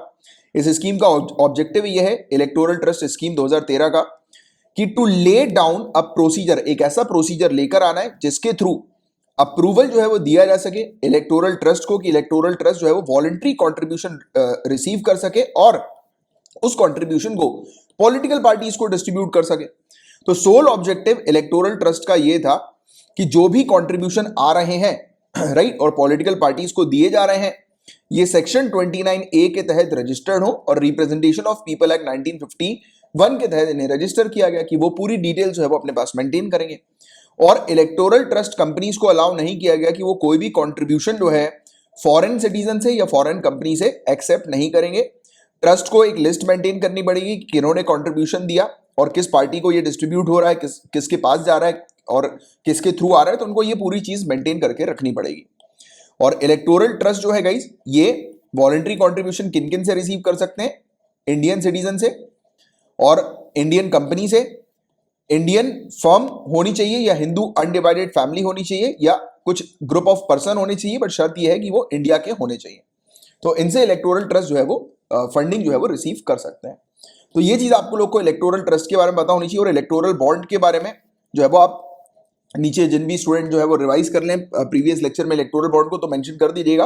या फिर अगर आपको चाहिए तो आप उसे टेलीग्राम पर जुड़कर लिंक मांग सकते हैं, राइट। या फिर वहां पर कोई और मेरे दूसरे जो स्टूडेंट है, रेगुलर स्टूडेंट, वो लिंक खुद रिवाइज करेंगे तो वो लिंक पोस्ट भी कर देंगे, राइट। तो चलो ये थी। और गाइज आज जो है वो पेपर 3 के टॉपिक अभी बचे हुए हैं। मैं कल के लेक्चर में पेपर 3 के आपके पूरे टॉपिक्स कवर करा दूंगा और कल के लेक्चर में भी पूरे टॉपिक्स आएंगे। तो आप जो नए जुड़े हैं, मैं आपको उनको क्लियरली बोल दूं कि क्या होता है कभी कभी जब ज्यादा टॉपिक हो जाते हैं तो वो नेक्स्ट डे में शिफ्ट कर देता हूं। अब देखो, शिफ्ट किया जाता है, स्किप नहीं किया जाता, ये चीज बिल्कुल क्लियर रखना। और इसकी पीडीएफ जो है वो आपको मिली जाएगी आपके उसके यानी कि आपके पेड ड्राइव पर। और इसी के साथ मैं आज कंक्लूड करता हूँ। थोड़ा सा गले में थोड़ी सी परेशानी भी हो रही है आज काफी ज्यादा, तो इसको अपन कंटिन्यू नहीं कर रहे हैं आज, और थोड़ा टाइम भी ज्यादा हो गया। तो कल जो है वो अपन मिलते हैं। कल मैं इस चीज को कंटिन्यू करूंगा। आपको मैं कुछ कोर्सेज के बारे में बता देता हूं। तो देखिए गाइस, हमारे पास पॉलिटी का कोर्स अवेलेबल, और जितने भी हमारे पास कोर्सेज हैं, अभी और भी कोर्सेज के बारे में बताऊंगा, सभी के सभी कोर्सेज सिविल सर्विसेज को ध्यान में रखते हुए बनाए गए हैं। सिविल सर्विसेज का पूरा सिलेबस इसके अंदर आपको कंप्लीट मिलेगा। और इस कोर्स को करने के बाद आपको कुछ और करने की जरूरत नहीं, आप कंप्लीटली इस कोर्स को बार बार रिवाइज करें। और क्योंकि इन्हीं कोर्स, क्योंकि देखो सिविल सर्विसेज के सिलेबस अगर आपने प्रॉपर तरीके से कवर कर लिया तो उसके बाहर का कुछ आना ही नहीं है। और हम लोग जो कोर्स क्रिएट करते हैं वो इसी अकॉर्डिंग कोर्सेज क्रिएट करते हैं, राइट। कि आपको जो है वो सिर्फ कोर्स को कवर करना है प्रॉपर तरीके से, जो कोर्स में आपको बताया जा रहा है, और उसको मल्टीपल टाइम्स रिवाइज करना है, राइट। आप चाहो तो अपनी स्टैंडर्ड बुक से भी रिवाइज कर सकते हो कोर्स के साथ ही साथ, क्योंकि पूरी चीज यहां पर हम लोग कवर करके आपको देते हैं। तो कोर्स ये पॉलिटी का है। पॉलिटी के कोर्स में वीडियो लेक्चर, सबके सब कोर्स में वीडियो लेक्चर मिलते हैं, स्टडी मटेरियल प्रॉपर मिलता है, आपको पीडीएफ मिल जाती है, और प्रैक्टिस करने के लिए क्वेश्चंस भी दिए जाते हैं। ये पॉलिटी का है, ये एनवायरमेंट का है, ये इकोनॉमिक्स का कोर्स है, राइट। सीसेट का कोर्स भी हमारे पास अवेलेबल है। हिस्ट्री का पूरा कोर्स, एंशिएंट, मेडिवियल और मॉडर्न इंडियन हिस्ट्री में आपको मिलेगी। यूपीएससी में अगर आप अपीयर हो रहे हैं तो टेस्ट सीरीज को डेफिनेटली ज्वाइन करें, काफी इंपॉर्टेंट टेस्ट सीरीज है ये। और करंट अफेयर्स के नोट्स अब आपको बनाने की जरूरत नहीं है, आपको पूरी चीजें जो है वो पीडीएफ के फॉर्म में मिल जाती है। अपना समय बचाओ, जनरल स्टडीज को कवर करो, राइट। और ये कोर्स जो है वो मात्र 100 रुपीज पर मंथ की फीस में आपको मिलता है। यानी कि इसकी पीडीएफ आपको मिलती है, जो आप डेली लेक्चर्स देखते हैं। प्रिंट कराने के लिए आपको हैंडआउट नोट्स प्रोवाइड किए जाते हैं। रिवीजन करने के लिए आपको वीकली कंपाइलेशन दिया जाता है, और आपको मंथली मैगजीन दी जाती है। इतना सब कुछ मात्र 100 रुपीज पर मंथ की फीस में। एक ऑफर भी चल रहा है, जिस ऑफर को आप ले सकते हैं। और करंट अफेयर्स के क्वेश्चंस अगर आपको प्रैक्टिस करने के लिए चाहिए तो वो फैसिलिटी भी अवेलेबल है। और देखिए, कुछ भी अगर प्रॉब्लम आती है आपको कोर्सेज से रिलेटेड या कुछ पूछना है तो 9713282838 अपने फोन पर, ये मेरा नंबर तो सभी लोग सेव ही कर लो, और इस नंबर पर व्हाट्सएप कर सकते हो या टेलीग्राम कर सकते हो आप मुझे। मेरा रिप्लाई आपके पास विद इन 24 आवर्स आ जाएगा। तो चलो, अब मैं मिलूंगा आपसे नेक्स्ट लेक्चर में, कल के लेक्चर में। तब तक के लिए bye bye, take care, have a great day ahead, Tata.